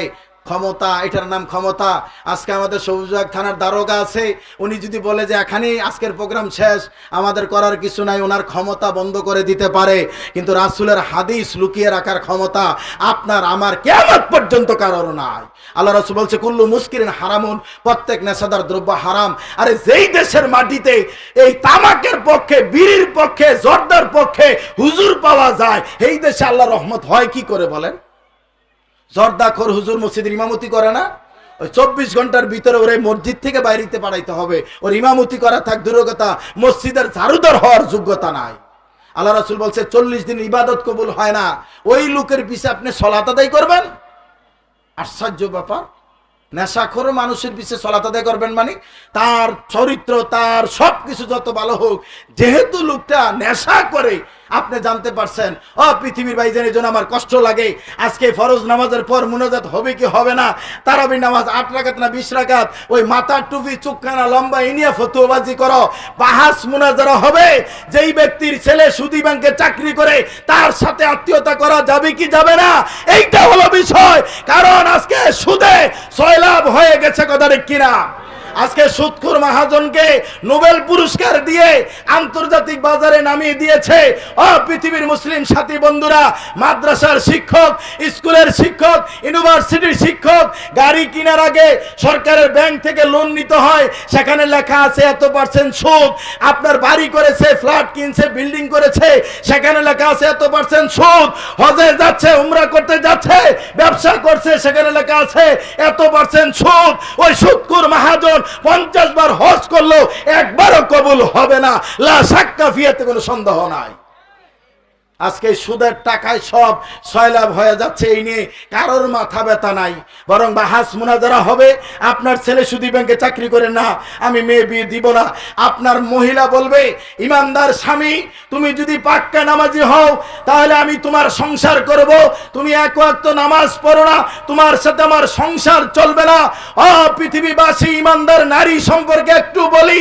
ইমান কি জিনিস বলছিলাম? তাসদিকি বিল জানান, ইকরার বিল লিসান, আমালু বিল আরকান, ইয়াজিদু বিত তাআত ওয়া ইয়ানকুসু বিল মাসিয়া। ঈমান কি জিনিস? আল্লাহর নবী মক্কা থেকে মদিনায় চলে গেলেন, আবার তিনি মক্কায় বিজয় করলেন। মক্কাতে যখন হাজার হাজার সাহাবী নিয়ে ঢুকলেন, তখন আল্লাহর নবী ঢুকে 14 জনের নামের তালিকা প্রকাশ করে কাবার সামনে টানিয়ে দিয়ে বললেন, এই 14 জনকে যেখানে পাও হত্যা করো, কোনো বিচার নাই, কোনো তাদের সাথে আপোষ নাই, 14 জনকে হত্যা করো। কতজন? কষ্ট হচ্ছে আপনাদের? তাহলে বলতে হবে কতজন? কোন জায়গায় টানাইছে? কাবার সামনে টানিয়ে দিয়েছে। এই 14 জনের ভিতরে আল্লাহর নবীকে সবচেয়ে বেশি কষ্ট দিয়েছে সবচেয়ে 1 নাম্বার শত্রু, তার নাম কি? আবু জাহেল। আবু জাহেলের ছেলে ইকরামার নাম আছে। ইকরামার বন্ধু বান্ধব, ইকরামার তালিকা দেখে, ওই যে দেখেন নাই 111-এর সময় বড় নেতাদেরকে যখন ঢাকা ধরা শুরু করছে, মেম্বার চেয়ারম্যান একটাও বাড়িতে ঘুমায় না, সব দান খেতে আর কবরস্থানে, কারণ বড় লিডার ধরা শুরু হয়েছে। বোঝেন নাই? পৃথিবীর মানুষ, পৃথিবীর মানুষের কাছে যদি টাকার হিসাব দিতে কবরস্থানে যেতে হোক, সেই দিন অপেক্ষা করো যেই দিন আল্লাহর কাঠ করে দাঁড়িয়ে তোমার লক্ষ কোটি টাকার হিসাব দিতে হবে। সেই দিনকে ভয় করো, যেই দিন কারো কেউ উপকার করবে না, নেতা যাবে না, কর্মী যাবে না, অস্ত্র যাবে না, ক্ষমতা যাবে না, তোমার অস্ত্রের জঞ্জনানি থাকবে না। সেই দিন বুঝতে পারবা কত দানে কত চাল হয়। পৃথিবীবাসী, ইকরামার আপনজনেরা ইকরামার স্ত্রীকে গিয়ে বলছে, ও ইকরামার স্ত্রী, তুমি বিধবা হয়ে গেছো। বলছে ইন্নালিল্লাহ, কি বলছো? আমি বিধবা হলাম কি করে? আমার স্বামী ইকরামা তো এখনো জীবিত আছে, মক্কার লিডার, আমার শ্বশুর ছিল বড় লিডার, লিডারের ছেলে লিডার। বলছে তুমি জানো না, মদিনা থেকে আবার মক্কায় ফিরে এসেছে মোহাম্মদ, তাদের ভাষায় মোহাম্মদ, আমাদের ভাষায় সাল্লাল্লাহু আলাইহি ওয়াসাল্লাম। তিনি যা বলেন তার সৈনিকেরা তাই করে। তিনি মক্কায় ঢুকে 14 জনের নামের তালিকা প্রকাশ করেছে, ফাঁসির অর্ডার, এর ভিতরে তোমার স্বামী ইকরামার নাম আছে। 19-20 হবে না। ইকরামার স্ত্রী আগে ইসলাম গ্রহণ করেছিল, দৌড়িয়ে তার বাচ্চাকে নিয়ে ইতিহাস প্রমাণ করে আল্লাহ নবীর সামনে হাজির। কেমন বুদ্ধিমান মহিলা! এলাকার মা বোনদেরকে অনুরোধ করছি, ইমানটা আপনার সেইভাবে তৈরি করেন। মা আয়েশা বলছি, ইয়া রাসূলুল্লাহ, আপনার কাছে আমি একটা আবেদন নিয়ে এসেছি। কি আবেদন? ইয়া রাসূলুল্লাহ, আমি শুনেছি আপনি 14 জনের নামের তালিকা প্রকাশ করেছেন, এর মাঝে ইকরামা বিন আবু জাহেলের নাম আছে, আপনি ফাঁসির অর্ডার দিয়েছেন। ইয়া রাসূলুল্লাহ, আমার 1-2টা বাচ্চা হয়েছে, এই বাচ্চাগুলি বাবা হারা এতিম হয়ে যাবে। আমি একজন পূর্ণ যৌবনে পদার্পণকারী একজন নারী, আমি কোথায় যাব, স্বামী কোথায় পাবো? আমার বাচ্চাদের দিকে তাকাইয়া, আমার দিকে তাকাইয়া একটু দয়া করেন, বিচারটা এখানে শেষ করে দেন, আমার স্বামীকে ফাঁসি থেকে বাঁচিয়ে দেন।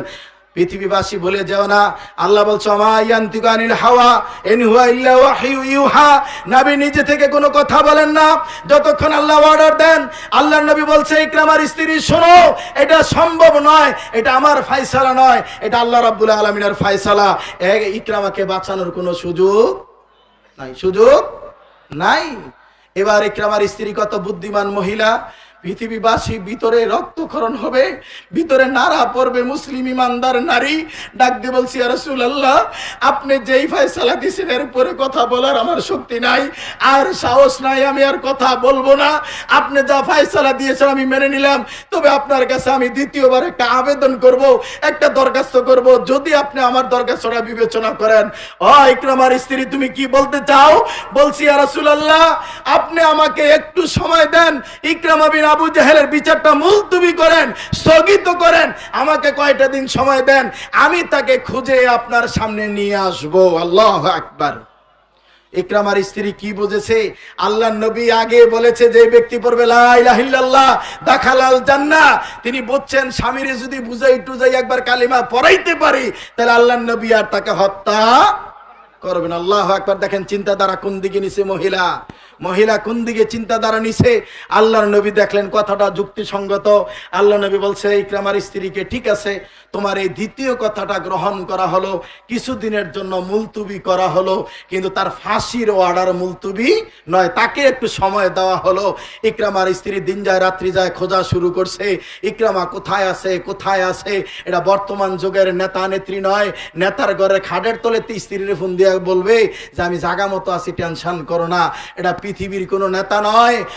পৃথিবীবাসী ভুলে যেও না, ইকরামার স্ত্রী ঘুরতেছে, ঘুরতে ঘুরতে মক্কা মদিনা ছেড়ে সিরিয়া অনেক দূরে চলে গেছে, শত শত মাইল পাড়ি দিয়ে পাহাড়ের চূড়ায় উঠে, দিন যায় রাত্রি যায়, মাসের পরে মাস গিয়ে পাহাড়ের চূড়ায় উঠে ডাক দিছে, ইকরামা, ইকরামা। আরব দেশের নিয়ম অনুযায়ী কোনো মহিলা কোনো মানুষ বিপদে পড়ে ডাক দিলে সব জড়ো হয়ে যায়, দৌড়িয়ে নারী পুরুষ ছোট বড় একত্র হয়ে গেছে। এই মহিলা চিল্লাচ্ছে কেন? কে? তোমার বাড়ি কোথায়? আমি মক্কা থেকে এসেছি, আমি আবু জাহেলের ছেলের মানে বউ, আমি সেই মহিলা, আমার স্বামী ইকরামাকে চাই, তোমরা ইকরামাকে চিনো কিনা? বলছে ইকরামাকে আমরা চিনি না। এই কথা বলে ছোট বড় নারী পুরুষ একটার পর একটা চলে যায়। ইতিহাস প্রমাণ করে একটা বৃদ্ধ মানুষ দাঁড়িয়ে বলছে, শোনো মহিলা, তোমার স্বামীকে চিনি না, জানি না, ইকরামাকে বুঝি না, তবে অনেক দিন ধরে, কয়েক মাস ধরে ওই বাজারের চিপায় ওই রুমের ভিতরে একটা লোক কাজ করে, এই লোকটা আমাদের এলাকার মানুষ নয়। সন্তান বিদেশের মাটিতে অসুস্থ হলে বাবা মার অন্তরে নাড়া পড়ে যায়। আদর্শ স্বামী হলে স্ত্রীর ব্যাপারে, স্ত্রী আদর্শ হলে স্বামীর ব্যাপারে নাড়া পড়ে গেছে। ভাবলেন নিশ্চয়ই সেটা আমার ইকরামা। দৌড়িয়ে গিয়ে দরজার সামনে দাঁড়িয়ে দেখছে ইকরামা। ইকরামা দেখে বলছে, আরে পাগলি, তুই আসলি কোত্থেকে? আরো এরে আশ্চর্য ব্যাপার, এখানে তো তোর আসার কথা না, তুই বুঝলি কেমনি আমি এখানে? ও স্বামী, অনেক লম্বা ঘটনা, চলো আপনাকে নিতে এসেছি। আরে পাগলি, তুই বলিস কি? মোহাম্মদ তো আমার ফাঁসির অর্ডার করেছে, আমার ফাঁসি হবে, আমি আজ যাবো মানে? বলছে স্বামী শোনো, আমি তোমার স্ত্রী, আদর্শ কোন স্ত্রী তার জীবদ্দশায় স্বামী মারা যাবে, এইটা কোনো নারী মেনে নিতে পারে না। আমি নবী মুহাম্মদ সাল্লাল্লাহু আলাইহি সাল্লামের কাছ থেকে সময় নিয়ে এসেছি, তোমার ফাঁসি মুলতবি করেছি, তুমি ভয় পেও না, আমার সাথে চলো। রাজি হয়ে গেল। সারা দিন হাঁটতে হাঁটতে একটা গাছের নিচে চলে গেল। আমি বোঝাতে চাচ্ছিলাম ইমানদারের কালেমাটা কি জিনিস আপনি দেখবেন এই জায়গা। এইবার বলছে আর পারছি না রে স্ত্রী, এই গাছটার নিচে অপেক্ষা করবো, রাত্রেটা ঘুমাবো, সকালে চলে যাব, তুমি একটা বিছানা করো। যারা সফরে যায়, তাবলিগ ইজতেমা হোক, যে কোনো সম্মেলন হোক, দেখবেন চাদর রাখে, গামছা রাখে, তোয়ালে রাখে, তার একটা ব্যবস্থা থাকে। আপনার এই ব্যাগ থেকে বের করে একটা গামছা বা তোয়ালে বিছিয়েছে। এবার দেখলাম একটু মনে মনে খুশি, অনেকদিন পরে স্ত্রী, গল্প করব, কথা বলবো, দুজনে আমোদ ফুর্তি করব। একটা বিছানার পরে ব্যাগ থেকে আরেকটা চাদর খুলে যখন আরেকটা বিছাইছে, ইকরামা ডাক দিয়ে বলছে, বিবি আমি তোর সাথে মক্কায় যাব না। আমি বুঝতে পেরেছি ওই যে সময় অসময়ে বকা দিয়েছি, গালি দিয়েছি, থাপ্পড় দিয়েছি, তুই আমারে প্রতিশোধ নিতে আসছ, তুই আমাকে মুহাম্মদের নিকট ফাঁসিতে ঝুলাবি। স্বামী এটা বললে কেন? আমি তোমাকে ফাঁসি থেকে বাঁচাতে এসেছি। বলছে তাই যদি হয়, তুমি আমার স্ত্রী, আমি তোমার স্বামী, একটা চাদরে যথেষ্ট, এক চাদরে ঘুমাবো, তাহলে চাদর দুইটা বিছালে কেন? একটা চাদর থেকে আরেকটা চাদরের 1-2 হাত ডিফারেন্স কেন? ইকরামার স্ত্রী ডাক দিয়ে বলছে, প্রাণের স্বামী শোনো, দুই চাদর একসাথে ততক্ষণ করা যাবে না, কারণ আমি ইমানি কালেমা লা ইলাহা ইল্লাল্লাহ গ্রহণ করেছি। এই কালেমার দাবি হলো কোন মুশরিক স্বামী স্ত্রী একসাথে ততক্ষণ হবে না যতক্ষণ না সে কালেমা তাইয়্যিবা লা ইলাহা ইল্লাল্লাহ ওয়া আশহাদু আল্লা ইলাহা ইল্লাল্লাহু ওয়া আশহাদু আন্না মুহাম্মাদান আবদুহু ওয়া রাসূলুহু পড়বে। তুমি এখনো মুসলমান নও, অতএব চাদর দুইটা দুই জায়গায় থাকবে, দুইজন দুই জায়গায় ঘুমাইতে হবে, দুই চাদর একসাথে করা সম্ভব না। এটার নাম হলো ঈমান। আমি আপনাকে এই কথাটা বোঝানোর জন্য ওই পিছন থেকে নিয়ে আসছি। আপনি পারবেন?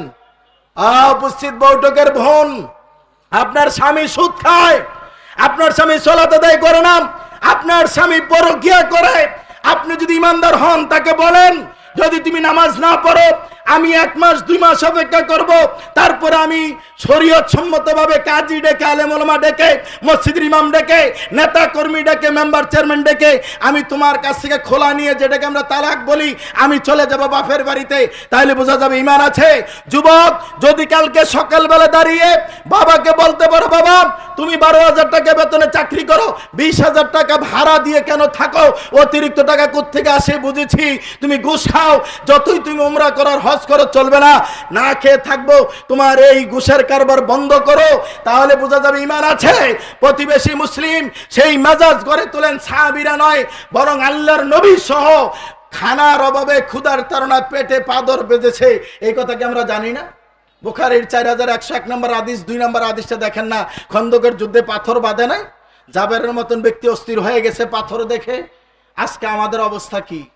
তরকারিতে লবণ বেশি হলে, মরিচটা বেশি হলে তো অমনি ওরে তো গালিগালাজ করেন, কোন 14 গোষ্ঠীর এবারে করেন না? কথা বলেন। এমন কে আছেন দেখি একটু আমাদের ইমানটা কেমন আছে লারা দিয়ে দেখি, যে হুজুর আজকেও আমার বউরে গালিগালাজ করছি, মারছি, এমন কে আছেন? হাত তুলে একটু দেখান তো। মাশাআল্লাহ, সুমন ভাই শব্দ জান্নাতি মানুষ না বসে রয়েছে। কেউ বলে বউরে গালিও দেয় না, মারেও না। হ্যাঁ, এখন যদি এই মাইকটা শুধু মহিলার কাছে দেওয়া হয় তাহলে বোঝা যাবে কয়জনের রিপোর্ট আছে। সহিহ বুখারীর 6044 নম্বর হাদিস, আল্লাহ রাসূল বলছে, সিবাবুল মুসলিমে ফুসুক ওয়া কিতালু কুফরু। দেখতে শুনতে তো আপনাকে জান্নাতের লোক মনে হয়, স্ত্রীর জিগালে বোঝা যাবে। এজন্য আল্লাহ নবী বলছেন, ওই পুরুষটা, ওই স্বামীটা, ওই মানুষটা ভালো মানুষ যেই মানুষটা তার স্ত্রীর বিবেচনায় ভালো। গিয়ে জিজ্ঞাসা করেন বাসায়, আজকে জিজ্ঞান কয়জন আছেন এখানে উঠতে বইতে খাইতে শুইতে শুধু লাঠি উষ্টা গালিগালাজ করেন? পৃথিবীবাসী অবাক হয়ে যাবেন। ঈমান বৃদ্ধির যতগুলি উপায় আছে তার মাঝে অন্যতম উপায় হলো মানুষকে খাদ্য খাওয়ানো, ক্ষুধার্তকে খাদ্য দান করা। আপনি 100 টাকা দিতে পারেন, 500 টাকা দিতে পারেন, 1000 টাকা দিতে পারেন। ওই 1000 টাকার চাইতে 100 টাকা দিয়ে, 200 টাকা দিয়ে একটা মুরগি কিনে রান্না করে খাওয়ানো হলো সবচেয়ে বেশি নেকির কাজ। কারণ এটাতে অনেক কষ্টের কাজ আছে, অনেক ত্যাগ তিথিকে পোহাতে হয়। সেই জন্য টাকা দান করার চাইতে খাদ্য খাওয়ানোর নেকি বেশি। সম্মানিত উপস্থিতি, এই জন্য অনেকে দেখবেন বলবে, ভাই আমার পকেট থেকে 2000 টাকা নিয়ে যাই, খানার ব্যবস্থা আমি ভেজালে যাইতে পারবো না, করে না? মাহফিলের দিন হোক, ইফতারির প্রোগ্রাম হোক, যে কোনো জায়গায়। এই জন্য আজকের বৈঠকে অনুরোধ করব, যার যার মসজিদ, যার যার এলাকায়, যার যার অবস্থান থেকে দরিদ্র মানুষকে খাওয়ানোর চেষ্টা করুন। গরিব, অসহায়, কাঙ্গাল, বাস্তুহারা, তাকে খাওয়ানোর চেষ্টা করুন। তবে ঘটা করে বাবা মারা যাওয়ার পরে, মা মারা যাওয়ার পরে 3 দিনা, 5 দিনা, 7 দিনা 40 করবেন, এইটার সুযোগ ইসলামে নাই। এটার সুযোগ। আচ্ছা, ধনী মানুষ যাকাত খায় না গরিব মানুষ খায় বলেন তো? আমার প্রশ্নের একটু জবাবটা ক্লিয়ার দেন। ধনী মানুষ যাকাত খায় না গরিবরা খায়? গরিবরা খায়। অ্যানসার ভুল। আমি আমার তদন্ত দেখছি সব বেশিরভাগ ধনী মানুষরা যাকাত খায়। কারণ আপনার যাকাত দেয় না। যাকাত না দিলে সে কি খাচ্ছে? কি খাচ্ছে? নিজের যাকাত খাচ্ছে। আর গরিব মানুষ, এটা তার হক। এটা আপনি মনে করেন না দয়া। গরিবের বাড়িতে আপনার ফিতরার টাকা, ফিতরার চাল, তারপরে কি আপনার দান, সদাকা, যাকাতের টাকা বাড়িতে দিয়ে আসার কথা। অথচ দুর্ভাগ্য, কে বা কারা শিখিয়ে দিল, টাকা যদি যাকাত আসে টাকা দিবেন, স্বর্ণ হলে স্বর্ণ দিবেন, জমির ফসল হলে ফসল দিবেন। কিন্তু আমরা আবার 1 চামচ বেশি বুঝে আপনার যাকাতের শাড়ি দিছি। শাড়ি না মশারি? বলেন, শাড়ি না মশারি? ওই মশারি নিতে গিয়ে তো পদপিষ্ট হয়, আবার 3 জন 5 জন মারা যায়। কোন গরিব আপনার বাড়িতে আসবে না, বরং আপনি তার বাড়িতে দিয়ে আসতে হবে। কোরবানির গোশত নিতে সে আসবে না, আপনি তার বাড়িতে দিয়ে আসবেন। অথচ আপনি এটা শুনতে উল্টা শুনলেন যে গরিব মানুষ যাকাত খায় না, বরং এখন ধনীরাই যাকাত খায়। এই জন্য বুখারী মুসলিমের হাদিস, আল্লাহ রাসূল বলছেন, যেই ব্যক্তি যাকাত হওয়ার পরে যাকাত দিবে না, ওই যাকাতটা আসরের ময়দানে বড় বিষধর সাপ হবে। এত বিষ মাথায় থাকবে, মাথার চুলগুলি পড়ে যাবে, টেকু সাপ হয়ে যাবে। ওই সাপটা গলায় পেঁচিয়ে দিয়ে 2 দিক দিয়ে কামড়াবে আর বলবে, আমি তোমার মাল, আমি তোমার সম্পদ। পৃথিবীবাসী এমন হাতে গোনা খুব, আল্লাহর রহম করুক, আমাদের পরিচিত দিনী ভাই 2-1 জন আছে যারা গুনে গুনে যাকাত দেয়, কিন্তু অধিকাংশ মানুষ যাকাত দেয় না। সম্মানিত উপস্থিতি,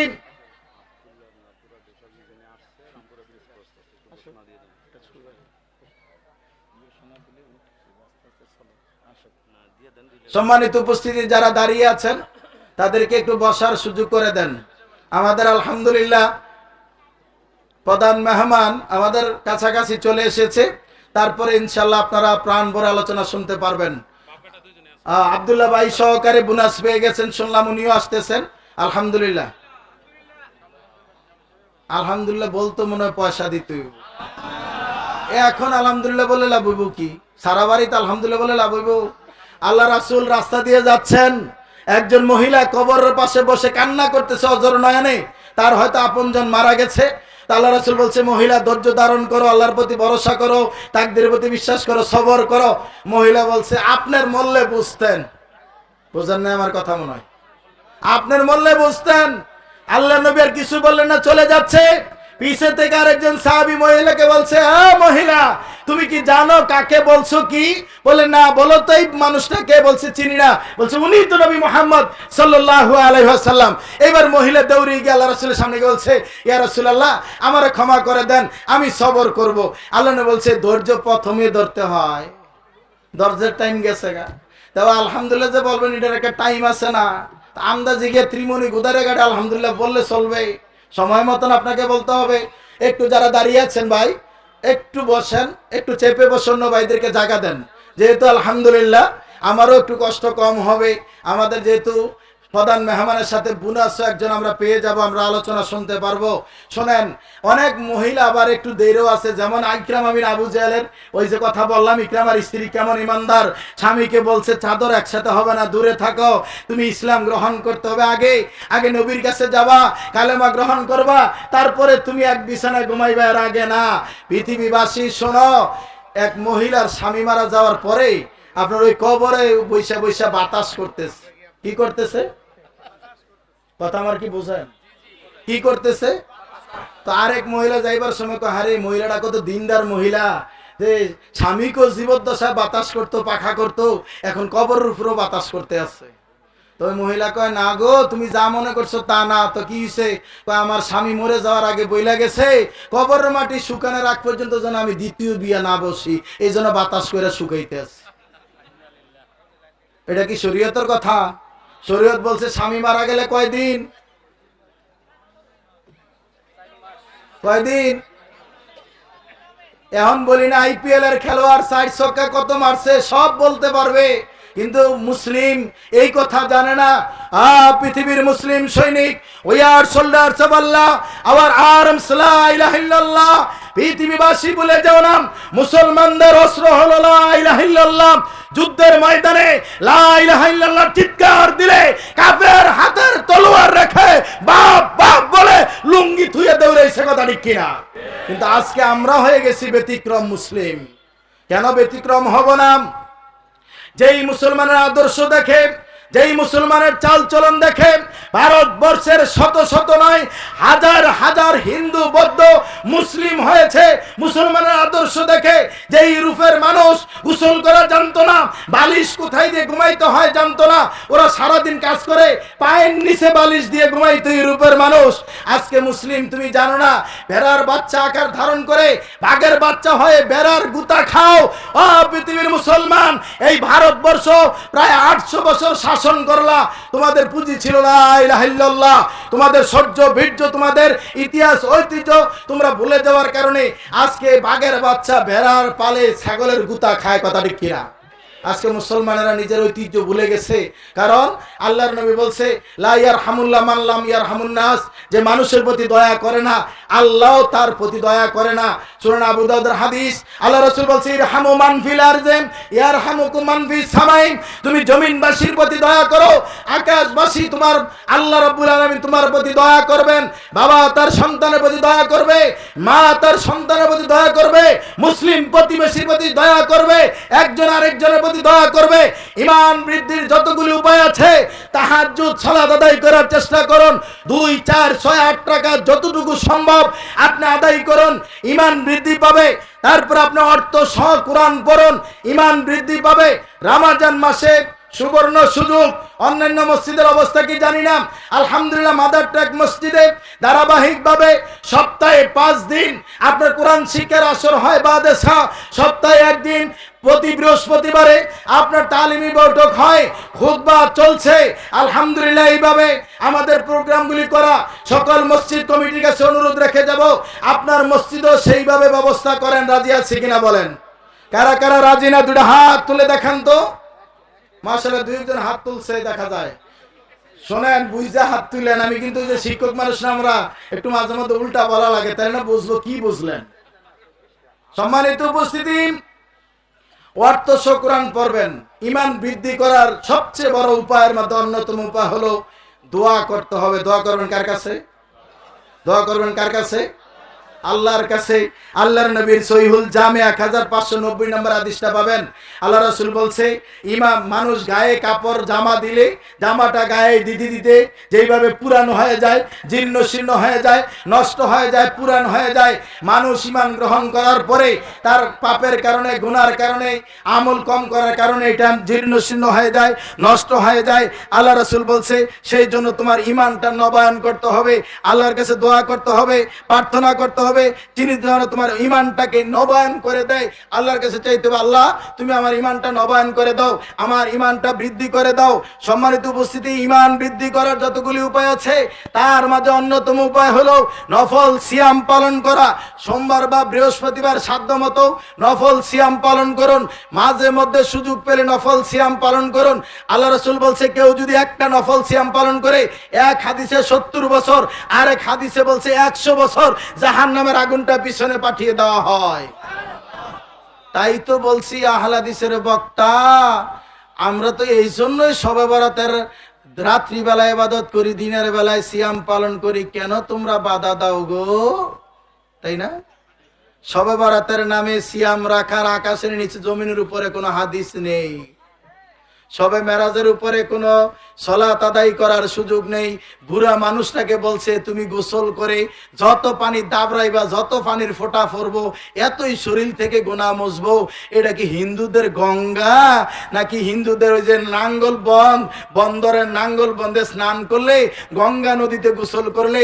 ও গো মা, যা পাপ আনছি অঙ্গে দিয়া গেলাম মা তোর সঙ্গে, ওম নমঃ কয়ে যে ডুব একেবারে দ্রুম করে ফয়রা উঠা যায় নারী পুরুষ একসাথে। পাপ দিল কই, আরো তো পাপ কিছু নিয়ে গেল। নারী পুরুষ একসাথে ডুব দিয়া ভিজা কাপড় একসাথে যায় না? আপনি দেখেন নাই? আমার তখন ওই বছরে ভারতে মাহফিল ছিল মুর্শিদাবাদে। ওই দিন ছিল তাদের একটা, ক্ষমা চাই, কেউ ধর্মীয় ব্যাপারে অন্যদিকে নিবেন না। মিডিয়ার ভাই আবার আমরা বলি একরকম, প্রচার করে আরেক রকম, আবার আরেক মারেফতি ভাইয়েরা বসে রয়েছে ধরে নিয়ে আবার ইচ্ছা মতো বাড়ি দিব। সুতরাং আগে বুঝা কথা বলবেন। হিন্দু তার ধর্ম পালন করবে, আমার কোনো অসুবিধা নেই। তাদের একটা পূজা আছে, ওই যে শিবলিঙ্গের পূজা করে। ভাই বেশি করেন না, শিবলিঙ্গের পূজা করে। তো ওইটার মধ্যে আপনার বিবাহিত মহিলা দুধ ডালে, কেউ পানি ডালে, অবিবাহিত মেয়ে দুধ ডালে পানি ডালে। ঘটনাচক্রে আমি ছিলাম সেই দিন ইন্ডিয়ার ভিতরে। ইন্ডিয়ানিলা অবস্থা যা দেখছি আর সব বলা যাবে না।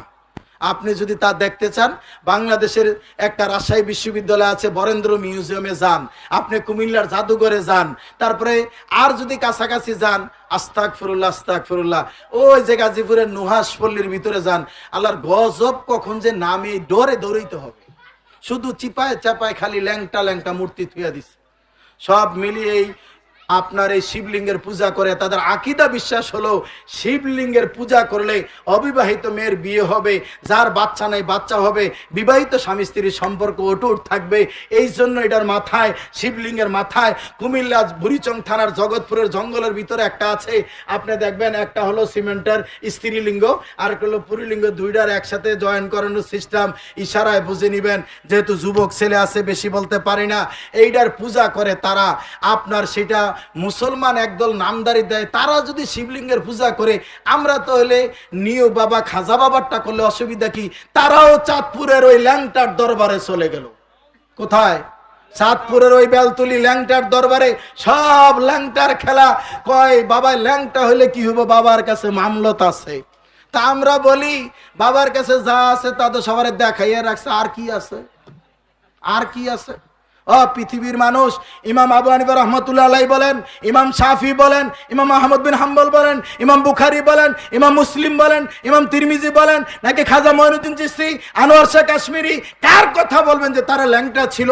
ল্যাংটা থাকা তো মুসলমানের কাজ না। তাহলে তার পিছে আপনি ঘুরতেছেন কেন?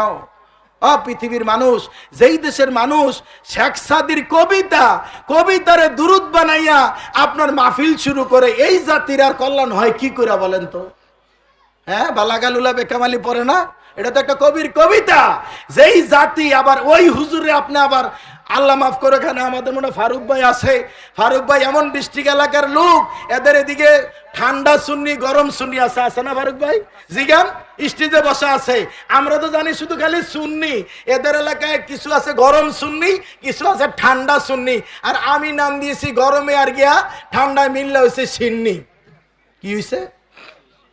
আগে দোয়া করতো আমার ছেলে থাকুক দুধে ভাতে, দোয়া করছেন না? কষ্ট হচ্ছে আপনাদের? তাহলে মাইক ছেড়ে দিয়ে আরেক বক্তা আসবে। আমার ছেলে থাকুক দুধে ভাতে, দুধের দাম বেড়ে গেল, বলছে আমার ছেলে খাইবো মাছে ভাতে, মাছের দাম বাড়ছে, কয় আমার ছেলে থাক ডাইলে ভাতে, এখন ডাইলের দাম বাড়ছে, এখন কয় আমার ছেলে দুধে ভাতের দরকার নাই, মাছে ভাতের দরকার নাই, ডাইলে ভাতের দরকার নাই, তো আমার ছেলে থাকুক এখনো তালে বেতালে। কিসে আছে? তালে বেতালে। আল্লাহ রাসূল বলছে মাসফালা মিনাল কাবাইনি মিনাল ইজারে ফাফিন্নার। যেই ব্যক্তি, যুবক মানুষ ও পুরুষ মানুষ, শোনো, টাকনার নিচে কাপড় পরিধান করলে জাহান্নামের আগুনে জ্বলবে।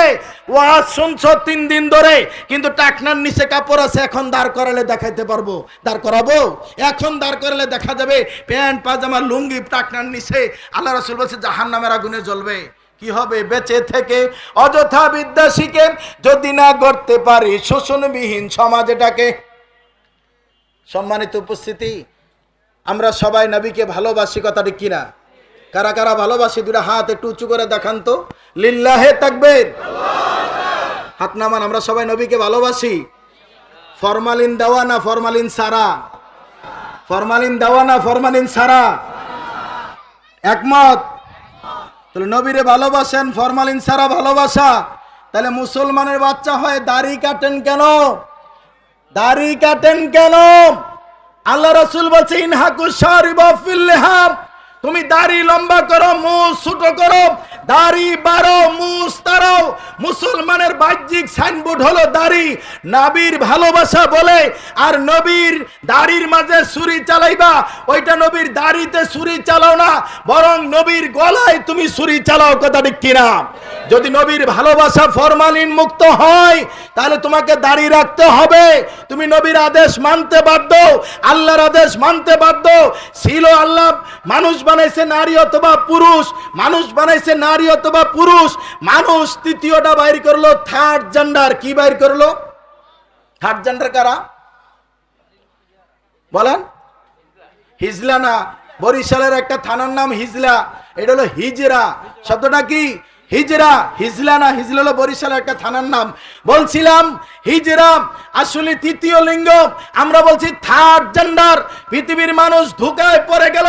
কোরআন প্রমাণ করে, হাদিস প্রমাণ করে, কোরআনের কোথাও থার্ড জেন্ডারের কোনো বক্তব্য নাই। আল্লাহ বলছে ইয়া আইয়ুহাল্লাযিনা আমানু, এটার ভিতরে নারী অথবা পুরুষ আছে। ইয়া আইয়ুহান নাস, নারী অথবা পুরুষ আছে। তাহলে যেটা পুরুষ হলো নারী না, এটার জন্য কোরআনের আয়াত কোথায়? কোথায় কোরআনের আয়াত? ইসলাম বলছে এই একটা পুরুষ মানুষ আল্লাহ বানিয়েছে। ডাক্তার এবং বিজ্ঞানের লোক থাকলে বুঝতে পারবেন 23 জোড়া ক্রোমোজোম দিয়ে আল্লাহ সুবহানাহু ওয়া তাআলা 206টা হাড় 360টা জোড়া দিয়ে ফি আহসানি তাকওয়িম সুন্দর একটা আকৃতির মানুষ বানাইলেন। নারী পুরুষের শুক্রকীট আর নারীর ডিম্বাণু দুইটার সমন্বয়ে আল্লাহ মানুষ বানাইলেন। কিন্তু আল্লাহ প্রমাণ করে দিলেন পৃথিবীর ডাক্তার বিজ্ঞানীরা, শোনো, যতই শুক্রকীট আর ডিম্বাণু একসাথে করো, আল্লাহ যদি না চান পূর্ণাঙ্গ মানুষ জন্ম নিবে না, পূর্ণাঙ্গ মানুষ জন্ম নিবে না। বাদশা সুলাইমান, বাবা বেটা বাদশা এবং নবী ও রাসূল সুলাইমান আলাইহিস সালাম পিপিলিকের ভাষা বুঝছেন। সুলাইমান এক পর্যায়ে বলছিল আমি আজকে আমার 100 জন স্ত্রীর সাথে সহবাস করব, 100 জন সৈনিক তৈরি করে আল্লাহর দ্বীন প্রচারে নামাই দেব। ইনশাআল্লাহ না বলার কারণে একজন অপূর্ণাঙ্গ বাচ্চা জন্ম নিল। কথা ঠিক কিনা? সুতরাং এটাই আল্লাহর পাওয়ার, এটাই আল্লাহর ক্ষমতা। আল্লাহ ইচ্ছা করলে ছেলে দেন, ইচ্ছা করলে মেয়ে দেন, ইচ্ছা করলে ছেলে মেয়ে কিছু দেন না। এবার বলবেন শফিক সাহেব তাহলে এই হিজরা কি জিনিস? হিজরা হলো একটা ছেলে, এই ছেলেটা দেখতে শুনতে ছেলে, ছেলের যতগুলি বৈশিষ্ট্য আছে তার মাঝে লজ্জাস্থানের ঘাটতি আছে। ও পৃথিবীর রাজা বাদশারা এত দরদ দেখাও হিজরাদেরকে নিয়ে, তোমার মনে রাখবা আল্লাহ নবী বলছেন যে এই ব্যক্তিকে আল্লাহ সুবহানাহু ওয়া তাআলা দুনিয়ার নিয়ামত নিয়ে গেলেন, তার বিনিময়ে জান্নাত দিবেন। কি দিবেন? চোখ একটা নিয়ামত। পৃথিবীতে কত অন্ধ মানুষ আছে, কোন নেতারা মিছিল করে না অন্ধ মানুষের জন্য। কথা ঠিক কিনা? কান একটা নিয়ামত, দেন্দা মানুষের জন্য কোনো মিছিল করে না। কথা বলা একটা নিয়ামত, বোবার জন্য কেউ মিছিল করে না। করে বোবা মানুষ তারে 10টা টাকা দিয়ে দেয়, এরকম সুপারিশ করে না। তারে দূর, অনেকক্ষণ গঙ্গাইয়া চলে যাবে, এরকম একটা ভাষা ব্যবহার করে। কিন্তু একজনের লজ্জাস্থানের ঘাটতি আছে, এটাও তো যদি সে সবর করে, আল্লাহর প্রতি ভরসা করে সবর করে, এটা কি তার একটা নিয়ামত না? কিন্তু এইটার উপরে কারণ আছে। এখানে আর একটা খেলা আছে, কারিশমা, আমি সময় পেলে আপনাকে সামনে নিয়ে যাব। দিল থার্ড জেন্ডার, ওইটার একটা এখন বানাইছে ট্রান্সজেন্ডার। এই শুক্রবার আমার চাঁদপুরে খুতবার বিষয় দিছে, চাঁদপুরবাসী বলছে ওস্তাদ আপনি ট্রান্সজেন্ডারের উপরে বলবেন, আপনাকে 10 মিনিট আপনাকে কি বুঝাবো। ট্রান্সজেন্ডার কি জিনিস সহজে বুঝবেন। ট্রান্সজেন্ডার ও পৃথিবীর মানুষ। আল্লাহ সুবহানাহু ওয়া তাআলা পৃথিবীর মানুষকে আদর্শ মানুষ বানাইতে, সম্মানী মানুষ বানাইয়া পৃথিবীর মানুষকে আশরাফুল মাখলুকাত বানাইছে ঈমানের কারণে। ওই ঈমানদার মানুষদেরকে সম্মান দেওয়ার জন্য আল্লাহ সুবহানাহু ওয়া তাআলা পাঠালেন সূরা আলাকের প্রথম 5টি আয়াতের প্রথম দাবি ইকরা বিসমি রাব্বিকাল্লাযী খালাক, পড়ো তোমার রবের নামে যিনি তোমাকে সৃষ্টি করেছেন। আজকে রবের নামের পড়া ছেড়ে দিয়ে হাট্টিমা টিম তারা মাঠে পারে ঘোড়ার ডিম, এই ঘোড়ার ডিমের বিদ্যা নিয়ে নেমে গেলাম। কথা ঠিক কিনা? যেই জাতি ঘোড়ার ডিমের শিক্ষা শিখে এই জাতির সন্তান শরীফ থেকে শরীফা হয়ে গেল। কথা বোঝা নাই?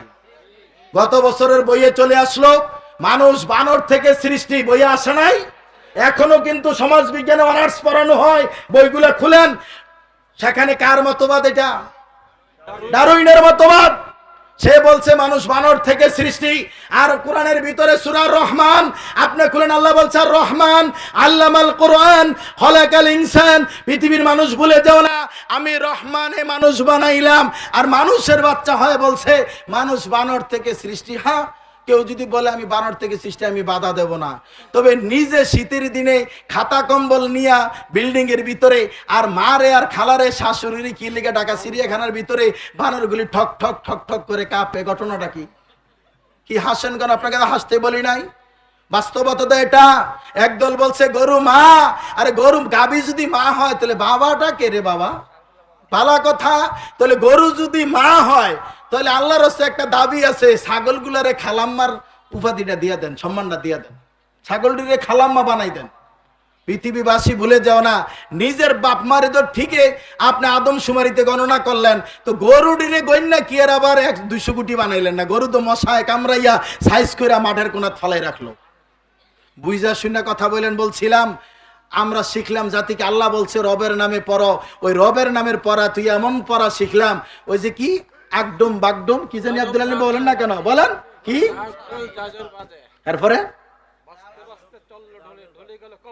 তারপরে এই জায়গাটার জন্য তো আমি বসে আছি। সূর্য মামার বিয়ে কে কে খাইছেন হাত তোলেন তো দেখি। সূর্য পুরুষ না নারী? আপনাকে শিরকে আকীদা শিখাচ্ছে কমলা ফুলের টিয়াটা, সূর্য মামার বিয়েটা। পৃথিবীর মানুষ তোমার ঈমান নিয়ে গেছে। তুমি ওই খাসির মাথা খেয়ে তোমার তো ঈমান আরো 5 বছর আগে চলে গেছে। ইন্নালিল্লাহ। কই শফিক সাহেব বলে কি খাসির মাথা খাওয়ানো ঈমান যায়? আমি আপনার প্রমাণ করে দেই।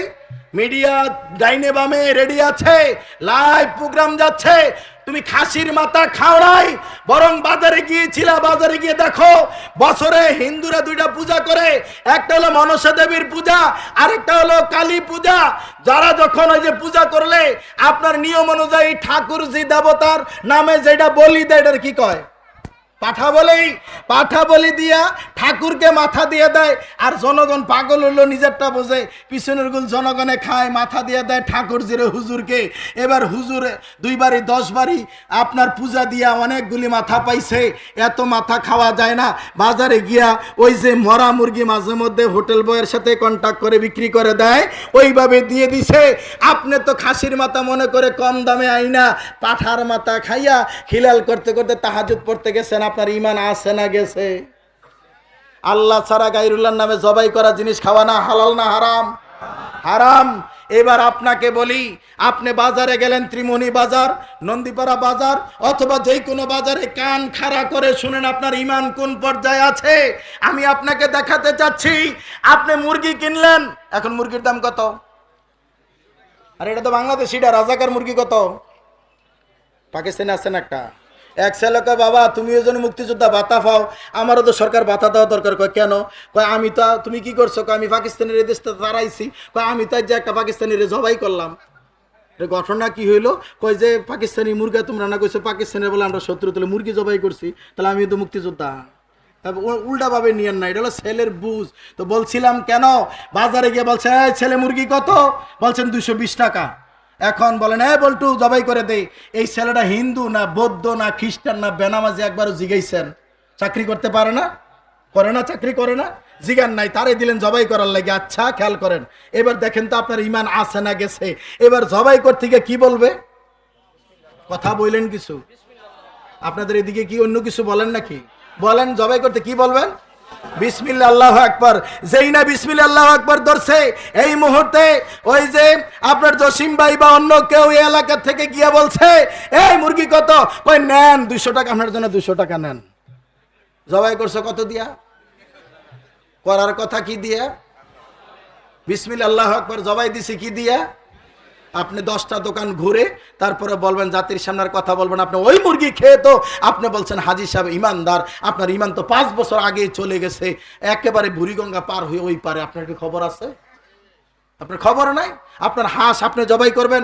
ফারুক ভাই বসা আছে, জিজ্ঞাসা করেন আরব দেশের একজন আলেমও দ্বিমত করেন, সব উলামায়ে কেরাম একমত।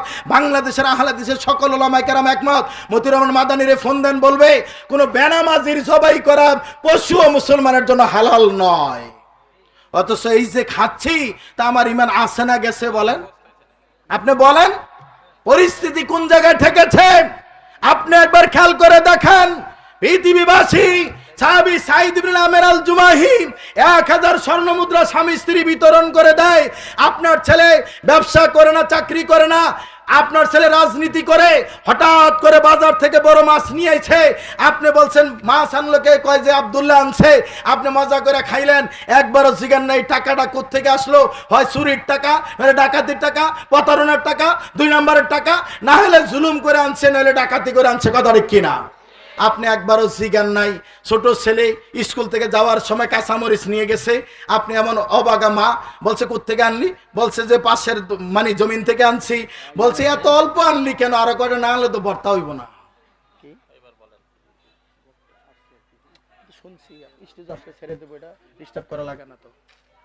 সম্মানিত উপস্থিতি, এমন মা বলছে যে এই কটা আনলি কেন? আর 2টা বাড়াই আনলে তো ভর্তা হইতো, ভর্তা হইতো না, তরকারি হইতো না। এবার মা বুঝছেন কেমন? আপনি বাবা একবারও বলতে পারেন নাই নবীর সাহাবীর দিকে তাকান, এরা কত কঠোর ছিল। ঈমানি কালেমা লা ইলাহা ইল্লাল্লাহ গ্রহণ করে ঘর ছেড়েছে, বাড়ি ছেড়েছে, সন্তান ছেড়েছে। আর আবু হুরায়রা সাহাবীকে নিয়ে আমাদের খালতু ভাই মুফতিরা ফতোয়া দেয় যে আবু হুরায়রা একজন মুহাদ্দিস, তিনি মুফতি না, আস্তাগফিরুল্লাহ। ও বাংলাদেশি মুফতি, তোমাকে ওই ঝাড়ু দেওয়ার জন্য কাবা করে নিবে না। তুমি জানো আবু হুরায়রার মতন সাহাবী, তিনি ক্ষুধার তাড়নায় কারোর কাছে খাবার চাইতেন না, মিম্বারের কাছে পড়ে থাকতেন, মানুষ পাগল মনে করে লাথি দিয়ে চলে যেত। আবু হুরায়রা রাসূলের জীবদ্দশায় বিয়ে করে নাই, রাসূলের মৃত্যুর পরে বিয়ে করলেন। সাহাবীরা বলছে আবু হুরায়রা তুমি তো বোকামি করলে, রাসূলের জীবদ্দশায় বিয়ে করলে, তোমার জন্য দোয়া করতো, তোমার স্ত্রীর জন্য দোয়া করতো, বরকত হতো। আবু হুরায়রা বলছে সঙ্গী সাথী ঠিক আছে, নবীর দোয়া পেতাম, কিন্তু আমি সংসার ধর্মে চলে গেলে নবীর কাছে থাকা আমার সুযোগ হতো না, এত বেশি হাদিস বর্ণনা করতে পারতাম না, এই জন্য আমি নবীর কাছে এই জন্য ছিলাম, এই জন্য নবী এখন নাই, আর এখানে থাকতে হবে না, এই জন্য আমি সংসার ধর্মের দিকে চলে গেলাম। পৃথিবীর সঙ্গে সাথী, পৃথিবীর মানুষ মনে রেখো, আরে আবু হুরায়রা এমন কি আমল করেছে যে আমলের কারণে আল্লাহ নবী গায়ের চাদর দিয়ে দিলেন। আরে বেলাল কালো মানুষ এমন কি আমল করেছে যেই মসজিদের ইমাম হলেন নবী, সেই মসজিদের মুয়াজ্জিন হয়ে যায় বেলাল। পৃথিবীর মানুষ, আম্মাজান আয়েশা, আম্মাজান খাদিজা এমন কি আমল করে যে আমলের কারণে ফেরেশতা জিবরাইল সালাম দেয়, আল্লাহ তাকে সালাম দেয়, আর কোন অতিরিক্ত আমল নয়। তাদের মূল পুঁজি হলো ঈমান, ঈমানি কালেমা লা ইলাহা ইল্লাল্লাহ। কথা ঠিক কিনা? লিল্লাহি তাকবীর। আপনাদের তাকবীর ধ্বনি বোঝা যায় না, মনে হয় যেন চতুর্দিকে শত্রু দাঁড়াই আছে। কোন রকম বইলা কোন রকম যাই, এক লোকের থাবা দিয়ে দৈরা কয় তুই মুসলমান না হিন্দু? কয় আমি মুসলমান। কয় ঈমানি কালেমা কোনটা? কয় লা ইলাহা ইল্লা আনতা সুবহানাকা ইন্নী কুনতু মিনাজ জালিমিন। তো কয় বড় ভাজি, এটা তো হচ্ছে বিপদে পড়ার দোয়া নাই, নবী সাল্লাল্লাহু আলাইহি সাল্লাম পড়ছে। কয় আপনি যেইভাবে দর্শন মাইরে নেবেন আমি তো বিপদে মনে করছি। আপনি হাসেন, বাস্তবতা এই জায়গায়।